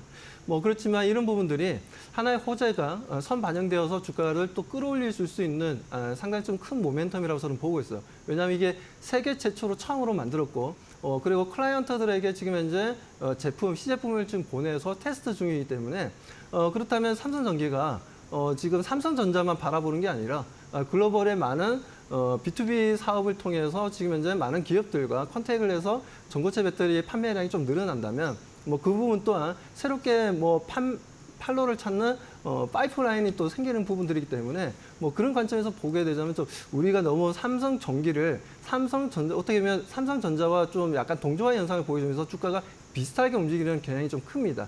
하지만 이제는 좀 디커플링을 좀 생각해야 될 시점에 오지 않았나라고 좀 판단하고 있어서 뭐 그런 부분들에서 이 지금 호재가 나온 부분들이 하루로 끝나지는 않을 것으로 보고 있고요. 오늘은 물론 갭 상승해서 좀 주가가 좀 내려오고 삼성전자 또한 다시 한번 더 신저점을 좀 만들어내다 보니까 뭐 분위기가 좀 다운되어 있는 건 사실이긴 하지만 뭐 그래도 내일 같은 경우에는 시초가가 갭을 좀 띄우면서 다시 한번 더 이 호재가 좀 작용할 투자 심리에 긍정적인 영향을 주면서 작용할 것으로 기대하고 있으니까요. 삼성전기 좀 우리 개인 투자자분들도 관심 가지고 대응해보자고 말씀드립니다.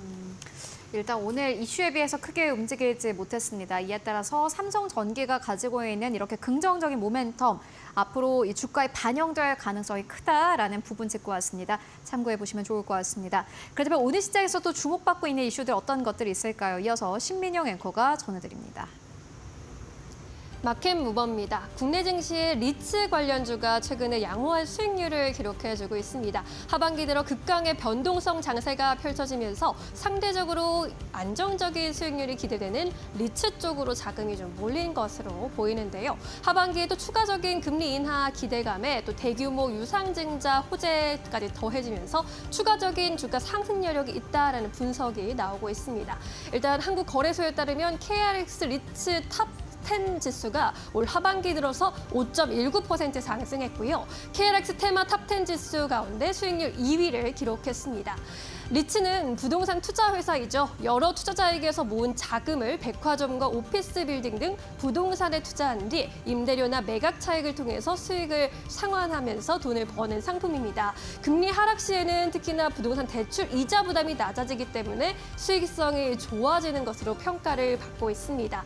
지난주에 이제 미국에서 0.5%포인트 빅컷을 단행했고 한국은행도 10월에 금리 인하에 나설 것이라는 전망이 힘을 받으면서 금리 인하에 대한 수혜 기대감이 더 높아지고 있는 상황입니다.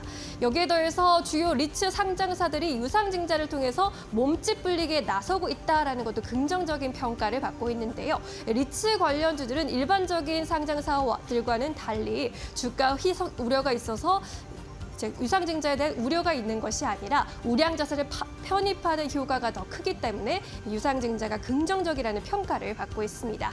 특히 삼성 FN리츠의 경우에는 최근에 자금 조달을 통해서 판교 사옥을 새롭게 편입한 것으로 주목을 받기도 했는데요. 또 이외에도 다른 상장사들 계속해서 유상증자에 나서고 있습니다. 다음 장에서 롯데리츠 관련 내용 살펴보도록 하겠습니다.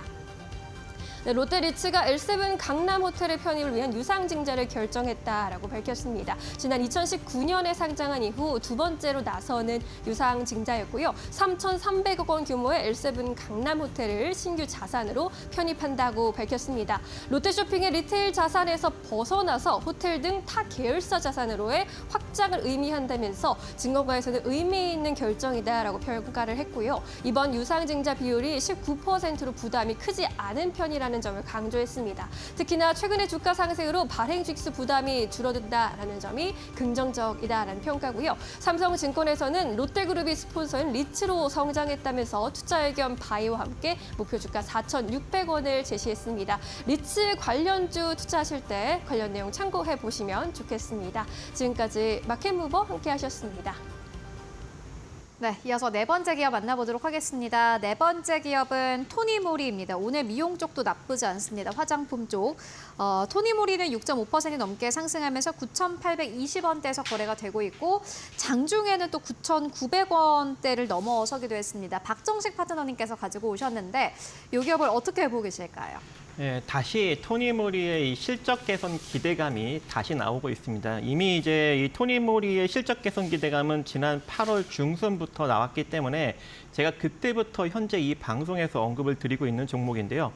그때 이후로 이제 조금 이제 등락을 좀 거듭하다가 다시금 강력한 상승력이 나오려고 하는 그런 참입니다. 그래서 내일 시세까지가 상당히 중요한데 내일 시세까지 만약에 이제 오늘과 같은 상승력이 조금 더 이어진다면 아무래도 이제 주가의 상승력은 조금 더 가파르게 올라갈 수 있는 여력이 있지 않을까라고 생각을 합니다. 이전에도 이제 언급드렸다시피 토니모리 같은 경우에는 온라인 채널 판매도 하고 있지만 강점이 오프라인 채널이 상당히 강점입니다. 일단 뭐 국내에서도 이제 올리브영을 비롯해서 이제 오프라인 쪽 어떠한 캐파가 지속적으로 좀 늘어나고 있는 그런 측면이 있는데 특히 이제 토니모리 같은 경우에는 이제 미국에 일찌감치 진출을 해서 현재 미국 전역에 4천여 개 이상의 오프라인 점포를 확보를 하고 입점이 되고 있는 상황입니다. 그렇기 때문에 아무래도 이제 미국 수출 비중으로 따지면 온라인은 한 아마존 쪽이 한 20% 정도밖에 안 되는데 나머지 80%가 거의 이제 오프라인 쪽에서 나타나고 있고 이를 기반으로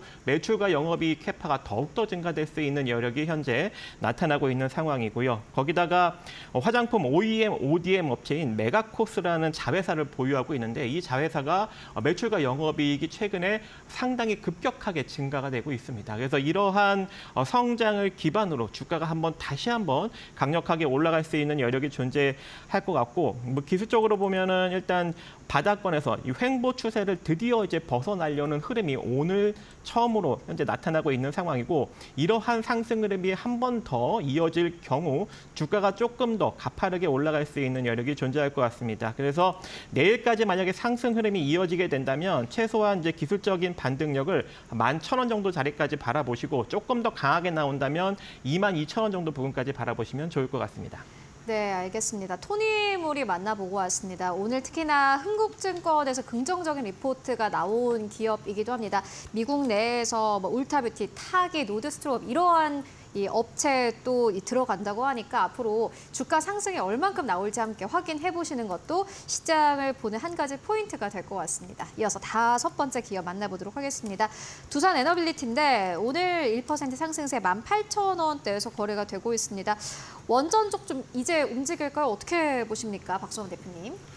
네, 뭐 지금 현재 뭐 제가 계속해서 강조드리는 게 전력 인프라가 미국 쪽에서는 상당히 좀 부족한 상황이다라고 많이 말씀 좀 드렸고 그게 지금 현실화되고 있다 보니까 지금 뭐 마이크로소프트랑 좀 뭐 콘스텔레이션이라는 에너지 회사와 20년간 전력 구매를 계약을 했다는 얘기가 좀 나왔습니다.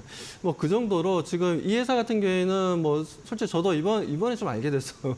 뭐 시장에서 눈에 띄는 종목은 아니었기 때문에 그동안은 그래서 동사에 대해서 동사가 지금 현재 원자력 발전소를 다시 한번 좀 원래 가동하던 부분들이 가동 중지되었던 부분들을 재가동하겠다는 얘기가 좀 나오면서 주가가 22%나 좀 올라가는 흐름들을 좀 보여줬습니다. 그리고 비스트라 에너지 같은 경우에도 16% 올라갔고 뉴스케일 파워 같은 경우는 11%, 오클로 27%, 뭐 이렇게 해서 거의 다 지금 이제 미국에 상장되어 있는 원전 관련주들이 거의 다 좀 강한 반등을 좀 보여준 게 특징적인데 오늘은 좀 아쉽게도 국내 증시에서는 지금 오늘 하필이면 하필이면 오늘 같은 날에 한국전력이 이제 전력 판매에 있어서 단가 인상을 하지 못하는 부분들이 좀 만들어지다 보니까 오늘 한국전력이 주가 많이 밀렸죠. 밀리면서 제가 봤을 때 한국전력이 오늘 이런 내용만 아니었다면 이제 한국전력도 좋았을 거고 한전기술도 좋았을 거고 한전 KPS라든지 그리고 제가 오늘 말씀드리는 두산 에너빌리티도 강한 상승이 나와줬을 건데 그런 부분들이 조금 아쉽긴 합니다. 하지만 그래도 이런 원전에 대한 이제 수요가 앞으로 더 크게 늘어날 수 있다라는 부분들을 한 번 더 증명을 해줬기 때문에 뭐 그렇다면 저는 지금 현재 전력 인프라 쪽도 계속해서 수주 잔고가 좀 늘어나고 있고 그리고 두산 에너빌리티와 같은 원전에 들어가는 기자재를 미국 쪽에도 많이 수출을 하고 있습니다. 어떻게 보면 이제 뭐라 해야 되나 글로벌 시장에서 원전 관련된 기자재 쪽은 탑픽 종목이라고 저는 봅니다. 물론 프랑스 쪽에도 많이 있긴 있는데 그쪽보다는 저는 오히려 두산 에너빌리티가 오히려 좀 북미 시장이라든지 좀 더 확장해 나가는 부분들에 있어서 시장 점유율이 상당히 좀 크다라고 좀 말씀 좀 드리고 싶고 그런 부분들이 국내 시장이 아니라 해외 시장 쪽에서도 분명 두각을 나타낼 것으로 기대하고 있습니다. 그리고 지금 현재 윤석열 대통령이 지금 체코에 가서 원전에 대한 내용들도 조금씩 이제 장중이 좀 나와주고는 있는데 아무튼 원전에 대해서는 어떻게 보면 어쩔 수 없이 전력 소모량이 지금 현재 빠르게 지금 현재 증가하고 있다 보니까 AI 데이터 센터 때문에 이런 부분들에 대한 SMR에 대한 관심도 좀 높아질 거고 그렇게 된다면 아무래도 두산 에너빌리티 같은 경우에는 그 부분에 있어서 상당 또 기술력을 또 가지고 있고 부품을 또 잘 만들어내고 있기 때문에 그런 부분들에 있어서는 북미 시장이 원전의 시장이 커진다? 그러면 두산 에너빌리티가 수출 물량이 늘어날 수밖에 없어요. 두산 에너빌리티를 꺾을 수 있는 미국의 어떻게 보면 회사가 없다라고 저는 봅니다. 그 정도로 지금까지도 조용조용히 지낼 때도 계속해서 이제 원전 관련된 이슈에 있어서 계속해서 수출 물량이 계속 늘려왔던 부분들이었기 때문에 그리고 체코도 있고 유럽 쪽도 지금 이제 루마니아를 비롯해서 많은 또 동유럽 국가들이 지금 이제 원전에 대한 이제 수요에 대한 니즈가 좀 많이 발생하고 있어서 그렇게 본다면 두산 에너빌리티는 분명 지금 현재는 좀 가져가야 되는 종목이라고 저는 판단하고 있고요. 지금 이제 차트를 잠깐 보도록 하겠습니다. 차트를 보시면 물론 오늘 상승하려고 했습니다. 갭 상승도 하고 했지만 오늘 좀 지지부진했어요. 그렇다고 해서 일선일탈하는 흐름들은 아닙니다. 이 정도의 움직임이라면 제가 보는 관점에서는 이제 쌍바닥을 좀 만들고 현재 쌍바닥을 만들고 다시 한번 더 추세적인 상승으로 전환되려는 모습들을 보여주고 있어서 이런 흐름들은 기술적으로도 전혀 문제가 되지 않는다. 그렇기 때문에 이번 주 하루는 강한 상승 랠리를 보여줄 수 있는 큰 거래량과 양봉이 만들어질 것으로 기대하고 있습니다. 네, 두산 에너빌리티 만나보고 왔습니다. 말씀처럼 참 원전 쪽은 이슈가 많았는데 오늘 시장에서는 크게 부각을 받지 못하는 상황입니다. 두산 에너빌리티 이번 주에 거래량을 동반한 상승 흐름 나올 수 있을 것이다라고 전망해 주셨습니다. 참고해 보시고요. 이어서 마지막 기업 만나보도록 하겠습니다. CIS입니다. 오늘 시장에서 3% 넘게 상승세 9,500원대에서 거래가 되고 있습니다. 확실히 오늘 시장은 전고체 쪽이 좀 잘 가긴 하는데 박정식 파트너님께서는 CIS라는 기업을 보고 계신 이유가 있으실까요? 네, 오늘 삼성전기에서 초소형 전고체 배터리를 개발했다는 소식이 전해졌죠. 그로 인해서 이제 전고체 배터리 관련 종목들이 좀 크게 상승력이 나타나고 있는 상황인데, 일단은 한농화성이나 이제 이수화학이나 이수 스페셜티 케미칼 이런 이제 소재 쪽은 좀 너무 강한 흐름을 보이고 있더라고요. 그래서 우리가 좀 이제 기술적으로 따라잡기 좀 어렵다라고 판단을 해서 그러면 이제 바닥에 있는 종목들 중에 이제 후발로 올라갈 수 있는 종목이 무엇일까라고 보았더니 장비 쪽이 있었습니다. 그래서 CIS를 선택을 해 보았고요. 2차 전지 전극 제조 장비 제조 업체이고 일단 다양한 장비를 만들어내고 있어요. 보면은 금속박에 활물질을 코팅한 뒤 건조하는 코터와 전극 두께를 더 균일하게 압축하는 캘린더, 이것뿐만 아니라 슬리터, 라미네이터 여러 가지 장비를 이제 생산을 해서 납품을 진행을 하고 있고 주요 거래처가 삼성, SDI, LG에너지솔루션, 파나소닉, 노스볼트 등이 있습니다. 그리고 이제 황화물계 고체 전해질 사업과 이 전고체 전지를 제조하는 이 장비 사업도 영위를 하고 있기 때문에 이 전구체 관련 이슈 쪽으로도 확실하게 움직일 수 있는 여력이 존재할 것 같고, 또 한 가지 우리가 이제 눈여겨볼 것이 실적이 지금 급격하게 증가가 되고 있는 상황인데요. 일단 뭐 기존에 이제 1, 2공장이 있었습니다. 그리고 지난해 한 8월에 3공장을 또 완성을 하였고, 거기다가 지난해 11월에 4공장, 5공장까지도 완성을 하면서 연간 한 5천억 대의 장비를 생산할 수 있는 캐파로 확보를 하였는데, 오는 11월에, 올해 11월에 6공장까지도 이제 가동할 예정이라고 합니다. 그러면 연간 7천억 대의 이제 7천억 원 정도 수준의 장비를 생산할 수 있기 때문에 아무래도 이제 작년부터 그리고 올해 그리고 내년까지 이 실적이 지속적으로 증가될 수 있는 여력이 존재할 것 같습니다. 이미 이제 본연의 자본총계 대비 시가총액이 한 2배 정도 위치해 있지만, 이 정도로 빠르게 이제 실적이 증가가 된다면 아무래도 주가도 다시금 올라갈 수 있는 여력이 존재하지 않을까라고 생각을 하고 있고, 기술적으로도 캔들 패턴상 관통형 패턴이 나오고 있어요. 그래서 다시 9,460원 밑으로 확 밀리지 않는 한 오늘 한 매수로 접근을 해서 홀딩 관점 유지해 가실 필요성이 있을 것 같고요. 여기다가 이대로 상승력이 이어진다면 1,600원 정도 자리까지는 빠른 반등이 이루어질 것 같습니다. 그래서 이 정도 참고하셔서 현명하게 대응해 보시길 바라겠습니다. 네, 알겠습니다. 지금까지 박수범 대표 그리고 박정식 파트너와 함께 이야기 나눠봤습니다. 말씀 고맙습니다.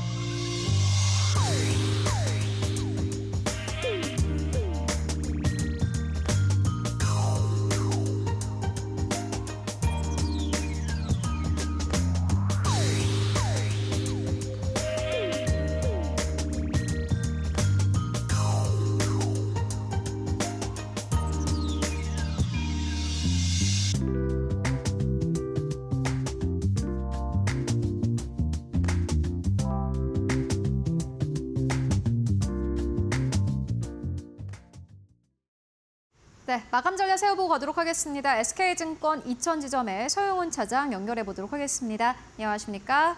네, 안녕하세요. 네, 오늘 시장 마감 상황 어떻게 보고 계십니까? 네, 오늘 코스피 시장과 코스닥 지수 모두 상승하는 흐름들을 좀 보이는 상황입니다. 미국의 추가 금리 인하에 대한 기대감이 좀 반영이 됐다라고 좀 볼 수 있겠고요. 지난 금요일 사이에 각 연준 위원들의 발언들을 종합해 보면 추가 빅컷에 대한 기대감도 좀 놓여 있지 않나라고 생각을 할 수 있겠습니다. 그로 인해서 전반적으로 증시가 좀 양호한 모습들을 좀 보이고 있는 상황이고요. 다만 한국 증시의 좀 아쉬운 점이라고 한다면 여전히 코스피 현물 시장에서의 외국인들 매도가 지속되고 있다라는 점입니다. 어느 정도 삼성전자와 SK하이닉스를 통해서 단기 저점을 좀 잡아가는 모습이지만 동반해서 같이 상승해주지 못하고 좀 제한적인 서로 시도 게임이 좀 이어지고 있다는 점을 감안해 보면 좀 반등을 크게 기대하기는 어려울 것으로 예상이 되고 있고요.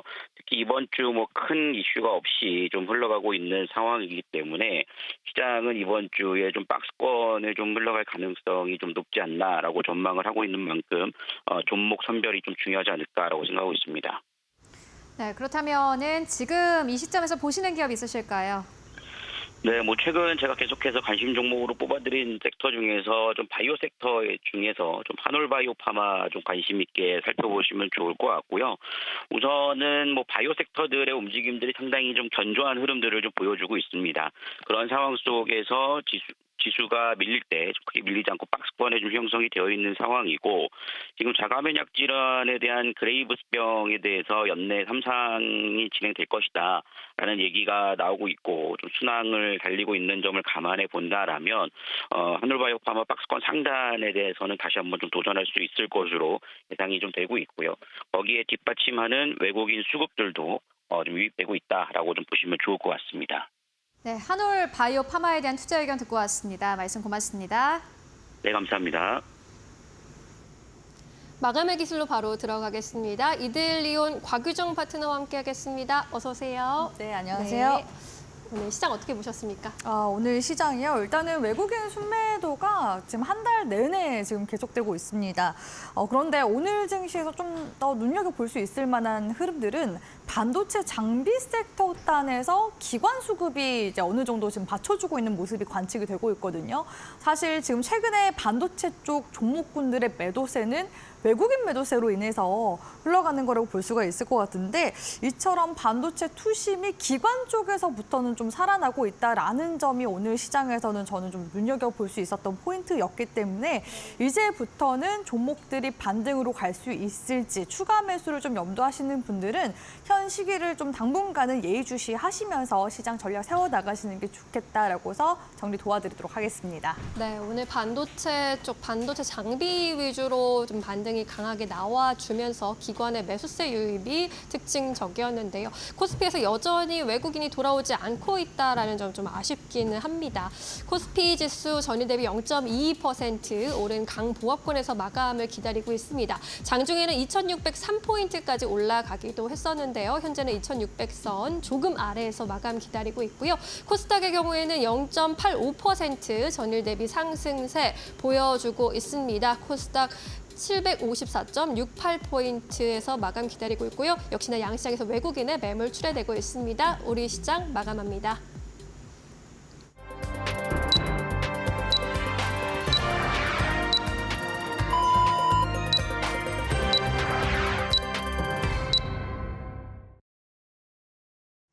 네, 9월 23일 월요일장 모두 다 마무리가 됐습니다. 오늘 양시장은 모두 다 상승하면서 거래 마감했습니다.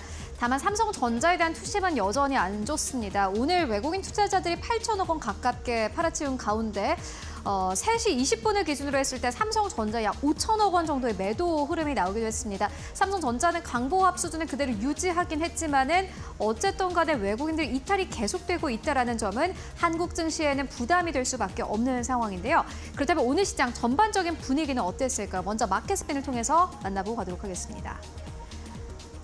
네, 오늘 단기 테마적으로 봤을 때는 오늘 전고체가 사실 시장의 주인공이기도 했습니다. 6% 넘게 상승세, 그리고 해운 물류 쪽도 4%, 자율주행 쪽도 3.7% 이상의 상승 탄력을 보였습니다. 실적 테마로 가보도록 하겠습니다. HBM이 3.3%, 반도체 장비 쪽이 오늘 좀 크게 움직였네요. 3.2%, 올레드 쪽도 3.2%의 상승세, 낸드 쪽도 2.2%, 화장품 쪽도 오늘 시장에서 2% 이상의 강세 탄력을 보여주기도 했고요. 그리고 무엇보다 오늘 시장에서 저출산 정책 관련해서 2% 이상의 강세 탄력이 함께 나오기도 했습니다. 치매 관련 업종도 3.6% 이상의 상승세, 마리화나 쪽도 오늘 시장에서 1% 넘게 상승 탄력을 보였고, 상승률 상위 기업들 함께 만나보시면은 오늘 상장한 기업입니다. 공모가 대비해서 아이언 디바이스 55% 넘게 상승 탄력을 받았습니다. 엔젠바이오도 오늘 상한가 안착을 했고요. ICH도 오늘 상한가 안착하면서 거래 마감했습니다. 동아일텍, 퀀텀업 모두 다 상한가 안착을 했습니다. 그리고 FM가이드는 오늘도 역시나 마찬가지로 상한가 안착하면서 연이은 상승 탄력을 계속해서 가지고 가고 있습니다. 그렇다면 오늘 시장 지수는 어느 정도에서 마감했을까요? 지수 마감 상황 함께 만나보도록 하겠습니다. 네, 오늘 양시장 상승하면서 거래 마감했습니다. 코스피 같은 경우는 0.3% 상승세 2,600선에서 거래 마감했습니다. 코스닥도 오늘 0.9% 넘게 상승하면서 755선에서 이 종가 형성했습니다. 그렇다면 오늘 코스피 1위권부터 5위권까지는 어땠을까요? 함께 만나보시죠. 네, 오늘 1위권부터 5위권까지 삼성전자가 막판에 주가가 좀 내렸습니다. 0.6% 넘게 하락하면서 62,600원대에서 거래 마감했습니다. 삼성전자의 외국인 매도 물량 연이어서 출회되고 있는 상황이고요. 다만 SK하이닉스 쪽으로는 오늘 외국인들 매수 들어왔습니다. SK하이닉스 3% 이상의 강세 162,000원대에서 이 종가 형성했습니다. LG엔솔 1% 가깝게 상승세, 그리고 오늘 외국인들의 매수세가 집중된 또 다른 기업입니다. 삼성바이오로직스 2.5% 넘게 상승하면서 오늘 108만 7천 원대에서 거래 마감했습니다. 이제 100만 원대도 물론이고요. 110만 원 선을 향해서 달려가고 있습니다. 현대차는 0.6% 하락세로 거래 마감했습니다. 6위권부터 10위권까지를 함께 만나보시죠. 네, 6위권부터 10위권까지 셀트리온이 1.7% 상승세 20만 원대 오늘 여전히 지켜냈고요. 20만 5천 원대에서 종가 형성했습니다. KB금융, 포스코홀딩스까지 일제 1% 이상의 강세 탄력 보여준 가운데 지난주 시장에서 연이은 상승세를 보였던 기아가 오늘 시장에서는 쉬어갔습니다. 차익 실현 매물들이 좀 출회가 됐고요. 2% 이상 하락하면서 거래 마감했습니다. 이어서 코스닥 시장으로 넘어가 보도록 하겠습니다. 오늘은 코스피보다는 코스닥 쪽이 조금 더 강했습니다. 시가총액 상위 기업들 함께 만나보시면은 에코프로비엠이 5% 이상의 강세 탄력 보이면서 16만 9,400원대까지 올라갔고요. 알테오젠이 3.5% 넘게 내렸습니다. 알테오젠도 역시나 마찬가지로 지난주 목요일과 금요일에 워낙 큰 폭의 상승 탄력을 보였기 때문에 오늘 시장에서는 쉬어가는 흐름을 보여주기도 했습니다. 35만 원대 턱걸이하면서 거래 마감했고 에코프로가 5% 넘게 상승 탄력 나왔습니다. 오늘 에코프로 계열사들이 전반적으로 좋았습니다. 그렇다면 6위권부터 10위권까지는 어땠을까요? 함께 만나보시죠. 리가켄바이오가 여전히 5위권에 자리한 가운데 엔캠이 오늘 2.5% 넘게 상승 탄력을 보였지만 여전히 시가총액 6위 자리에 자리하고 있습니다. 18만 3,600원대에서 거래 마감했고요. 삼천당제약 3% 넘게 강세, 셀트리온 제약이 1% 넘게 강세 흐름 보인 가운데 클래시스와 휴젤도 역시나 마찬가지로 오늘 시장에서 약간 쉬어갔습니다. 1% 넘게 하락하면서 종가 형성했습니다. 지금까지 마감 상황 함께 살펴보고 왔습니다. 네, 월요일 양시장 동반 상승 마감했습니다. 코스피가 5거래일 연속, 코스닥 6거래일 연속 상승 행진을 이어갔는데요. 내일장 또 어떻게 대비해 봐야 할지 함께 파트너님과 이야기 나눠보겠습니다. 이제 내일은 또 민주당에서 금투세 토론이 있고 또 밸류업 지수 발표도 예정되어 있는데 우리가 좀 주목해 볼 게 많아요. 그렇죠? 네, 일단은 오늘 시장 전반적으로 일단 강보합권 마감은 좋았습니다만 앞서 말씀드렸다시피 외국인 순매도세가 지속되고 있는 장세입니다. 그렇기 때문에 수급의 방향성이 좀 더 중요할 것 같아서 일단 뭐 민주당 끝장 토론이나 연준 인사들 발언에 앞서서 일단 수급적인 동향부터 좀 먼저 좀 심도 있게 체크를 좀 도와드리고 싶어요. 네. 자, 코스피 같이 함께 지금 제가 띄워드리는 창 보도록 할 텐데요. 기간 입력을 지금 최근 이제 한 달 사이로 잡았습니다. 8월 23일에서 9월 23일 요 한 달 사이에 외국인은 어떤 것을 매도를 했고 어떤 것을 순매수를 했는지 봤더니요. 지금 삼성전자가 압도적으로 지금 수량이 엄청나게 큰 매물이 출회된 모습 확인을 해볼 수가 있었고요. 삼성전자뿐만 아니라 지금 SK 하이닉스 역시도 동반해서 강하게 매도를 한 모습을 확인할 수가 있었습니다. 순매수 동향에서는 지금 최근에 황제주로 등극해서 오늘까지도 계속 신고가 움직임 만들어 나가고 있는 삼성바이오로직스는 외국인 순매수가 지속적으로 들어와준 모습 확인해 볼 수가 있었고요. 특히 배터리 쪽 같은 경우에는 그 해리스 관련 수혜와 금리 인하에 대한 기대감까지 같이 함께 들어와주면서 외국인 순매수가 들어온 모습을 볼 수가 있습니다. 최근 근래 8월에서 9월 한 달 사이에 LG에너지솔루션이 반등 움직임이 좀 강하게 나왔었는데 이와 같은 움직임 속에는 여전히 외국인의 순매수가 있었기 때문에 관련 움직임이 나왔다라는 것을 볼 수가 있었고요. 유한양행 같은 경우에도 지금 최근에 다시 주가가 달려나가고 있는 모습이죠. 유한양행 역시도 외국인이 근 한 달 사이 다시금 종목을 담은 모습이 관측이 됐습니다. 한국조선해양도 마찬가지고요. 아모레퍼시픽은 낙폭이 굉장히 크게 나왔었는데 근래 들어서 반등 움직임 역시도 외국인 매수세로 만들어진 거다라고 볼 수가 있을 것 같습니다. 그리고 이제 코스닥도 한번 넘어가서 보도록 할 텐데요. 코스닥에서는 알테오젠과 리가켄바이오처럼 주로 지금 외국인들이 담고 있는 업종 섹터가 반도체가 아닌 제약바이오 섹터를 코스피, 코스닥 양 지수 모두 지금 담고 있는 모습들 관측이 되고 있고요. 네. 여기에 지금 화장품 섹터도 실리콘2 지금 담고 있는데 오늘 같은 경우에는 지금 코스메카 코리아가 신고가 움직임이 나오기도 했었죠. 화장품 관련 섹터는 하반기 쇼핑데이들이 또 관련 모멘텀으로 즐비해 있기 때문에 이런 수출 관련 모멘텀과 쇼핑 관련 모멘텀을 타고서 외국인의 지금 러브콜이 같이 함께 들어와주고 있는 모습입니다. 자, 그렇다면 기관계 쪽도 같이 함께 보시면 좋을 것 같은데요. 코스피에서 기관계 쪽을 보면은 오히려 SK 하이닉스를 지금 담고 있는 모습 관측이 되고요. LG 에너지 솔루션은 동반해서 담고 있는 모습입니다. 그리고 이제 제약바이오 쪽에서는 외국인은 삼성바이오로직스를 담았지만 기관 쪽에서는 셀트리온을 담고 있는 모습이 코스피에서 관측이 됐고요. 코스닥에서는 VT와 같은 화장품 섹터도 기관 쪽에서는 담고 있었지만 여기서 좀 눈여겨볼 수 있었던 것은 오늘 올라갔었던 HPSP, 제가 이 종목 같은 경우에는 지난주 위클리 핫스핀에서도 종목이 포착이 돼서 한번 리뷰를 도와드렸었던 종목인데 오늘 HPSP가 7%가 넘는 반등세가 강하게 나왔습니다. 이와 같은 움직임이 결국에는 기관 쪽에서 한 달 동안 순매수로 담고 있었기 때문에 오늘의 강한 반등세가 나오지 않았나라고 보여지고요. 네. 지금 기관 쪽에서 동반해서 담고 있는 부분들을 보면 외인 기관 지금 동시다발적으로 화장품 섹터 지금 담고 있는 모습이 보이거든요. 그러니까 종합해 보면은 반도체 쪽은 아직이고 바이오와 화장품 쪽으로는 지금 수급이 지금 외국이나 기관 쪽에서 유효하게 들어오고 있는 모습이 확실히 좀 눈에 두드러질 정도로 들어와주고 있는 모습 관측이 되고 있습니다. 그래서 이런 수급 동향 우리 시청자분들이 중간중간 계속 좀 체크를 하시면서 가시는 게 중요할 거고요. 그리고 오늘은 이제 바로 내일 있을 금투세 관련해서 아마 많은 전문가 분들이 얘기를 하셨을 텐데 지금 민주당 내에서도 이견이 지금 많이 생기고 있는 그런 상황입니다. 지금 이제 유해 쪽으로 가자라고 해서 가닥이 좀 많이 잡혀 나가고 있는데요. 여기서 이제 결국에는 본회의에 상정이 돼서 또 추가적인 이야기가 오고 가겠죠. 그렇기 때문에 내일 있을 금투세 끝장 토론 계속해서 우리 시청자분들이 예의주시하시면서 가시는 게 좋고요. 사실 이제 금투세 관련 이슈는 코스닥 쪽에 영향을 좀 더 많이 주게 될 가능성이 높습니다. 왜냐하면 대부분의 큰손 자금들, 코스닥 시장을 움직이는 지금 큰손 자금들이 지금 미국 주식 쪽에 많이 빠져나가 있는 상황이기 때문에 이들의 지금 자금이 다시금 들어와 주려면 결국에는 금투세 폐지가 돼야지만 수급적인 부분이 좀 어느 정도 완화가 될 수 있기 때문에 이 부분 잘 보셨으면 좋겠고요. 지금 미증시 쪽에서는 이제 오늘 넘어가는 또 새벽에 연준 인사들의 또 발언들이 있을 예정입니다. 이번에 이제 B컷 단행했고 그 다음에 이제 계속해서 금리 인하 관련해서 어떻게 통화 정책 잡아갈 건지 그에 대한 스탠스도 우리가 확인을 해봐야 되는 부분이기 때문에 이러한 제가 말씀드린 포인트들 잘 중점적으로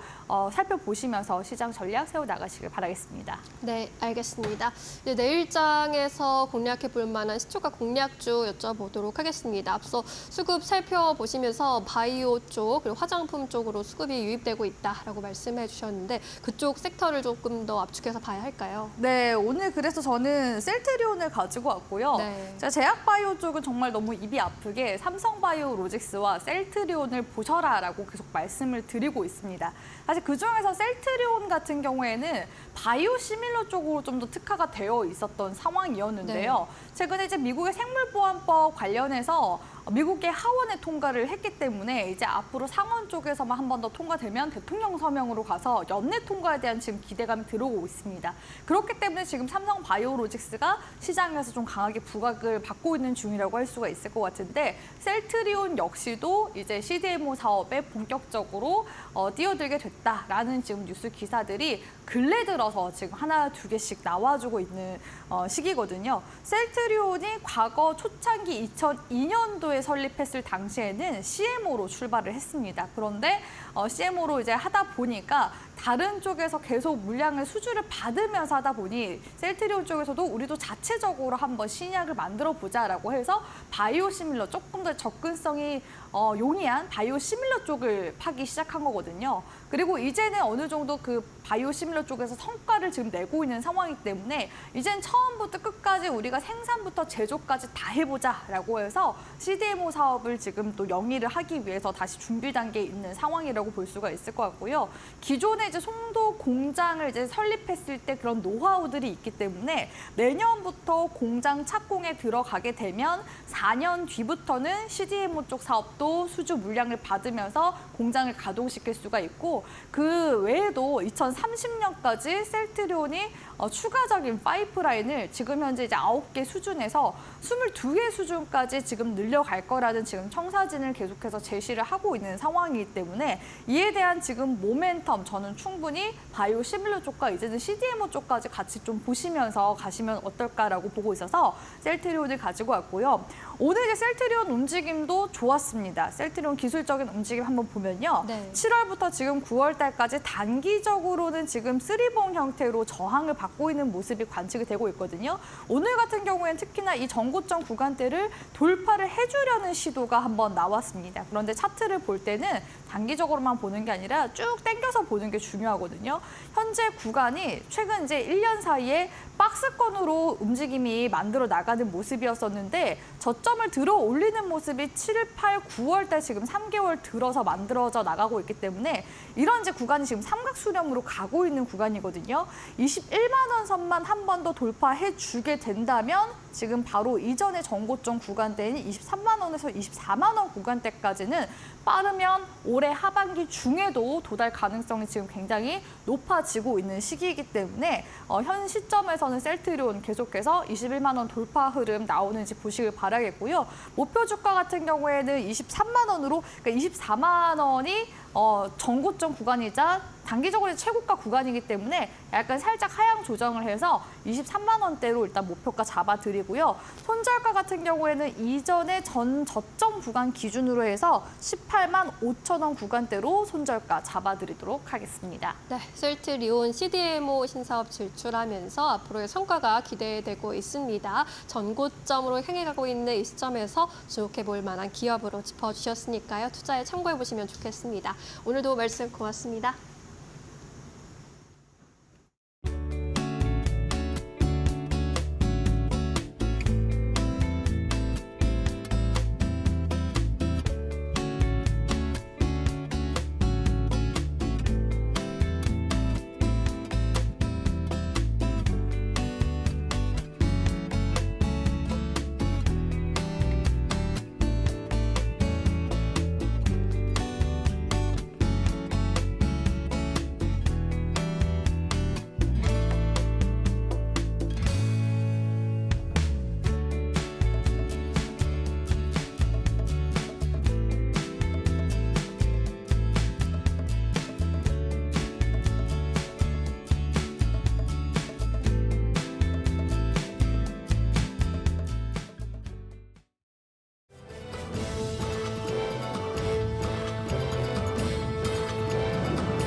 계속해서 이데일리 TV 뉴스 전해드립니다.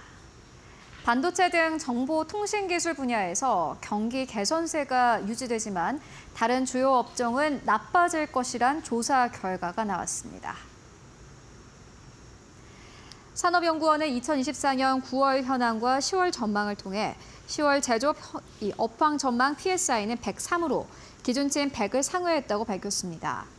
PSI는 100을 기준으로 200에 가까울수록 전월 대비 개선 의견이, 반대로 0에 근접할수록 악화 의견이 많음을 의미합니다. 반도체와 디스플레이, 전자 등 정보통신 산업은 기준치를 상회했으며 조선도 기준치 100을 웃돌았습니다. 반면 자동차, 철강, 기계, 화학, 바이오, 헬스 등은 기준치에 미치지 못했습니다. 한종희 부회장 등 삼성전자 주요 임원 10명이 이달 총 26억 원 이상의 자사주를 매입했습니다. 지난 20일 용서구 영상 디스플레이 사업부장과 이영희 글로벌 마케팅 실장은 각각 자사주 3,000주, 5,000주를 주당 64,600원, 64,500원에 사들였습니다. 금액으로만 총 5억 1,630만 원입니다. 같은 날 최주호 베트남 복합단지장 부사장과 김대주 VD사업부 부사장도 각각 자사주 1,500주와 5,000주를 매입했습니다. 지난 19일에는 이종우 시스템 LSI IP 개발팀 상무가 4,771만 1,300억 원어치의 자사주를 사들였으며 13일에는 손태영 VD사업부 부사장과 정영준 파운드리 품질팀장이 각각 1,500주, 1,000주를 매입했습니다. 삼성전자 임원들이 잇따라 자사주를 매입하는 것은 주가 부양과 함께 책임 경영 강화를 위한 것으로 풀이됩니다. 에코프로 그룹이 중국 전구체 생산 기업 GEM과 협력을 확대합니다. 에코프로는 그룹에서 리사이클을 전담하는 에코프로 CNG와 중국 GEM이 다음 달 중순부터 기술 교류를 추진한다고 밝혔습니다. 박석회 에코프로 CNG 대표와 기술진 20여 명은 GM 본사 방문을 위한 일정을 조율 중입니다. 앞서 GM은 2019년 리사이클 사업 관련 기술을 에코프로 CNG에 적극 이전해주면서 설립 초기 에코프로 CNG 기술 확보에 힘을 보탰습니다. 또 에코프로는 GM과 인도네시아에 양극 소재 밸류 체인을 구축할 예정입니다. 이성호 시메스 대표가 국내 레퍼런스를 기반으로 자동화 수요가 큰 미국, 유럽, 아시아 등으로 해외 진출을 가속화하겠다고 오늘 서울 여의도에서 열린 기업 공개 기자 간담회에서 상장 목표를 밝혔습니다. 시메스는 인공지능과 3차원 비전, 로봇 가이던스 기술 융합을 통해 지능형 로봇 솔루션을 구현하는 회사로 다음 달 코스닥 시장에 상장할 예정입니다. 이 대표는 대부분 로봇 기업들이 하드웨어 개발에 집중하고 있는 것과 달리 시메스는 로봇이 자율 모션을 할 수 있도록 눈과 뇌를 만들고 있다며 각 산업별 업계 1위 레퍼런스를 선점했다고 강조했습니다. 시메스는 이번 상장에서 총 260만 주, 최대 624억 원을 공모할 계획입니다. 주관사는 삼성증권과 유진투자증권입니다. 지금까지 이데일리 TV 뉴스 전해드렸습니다.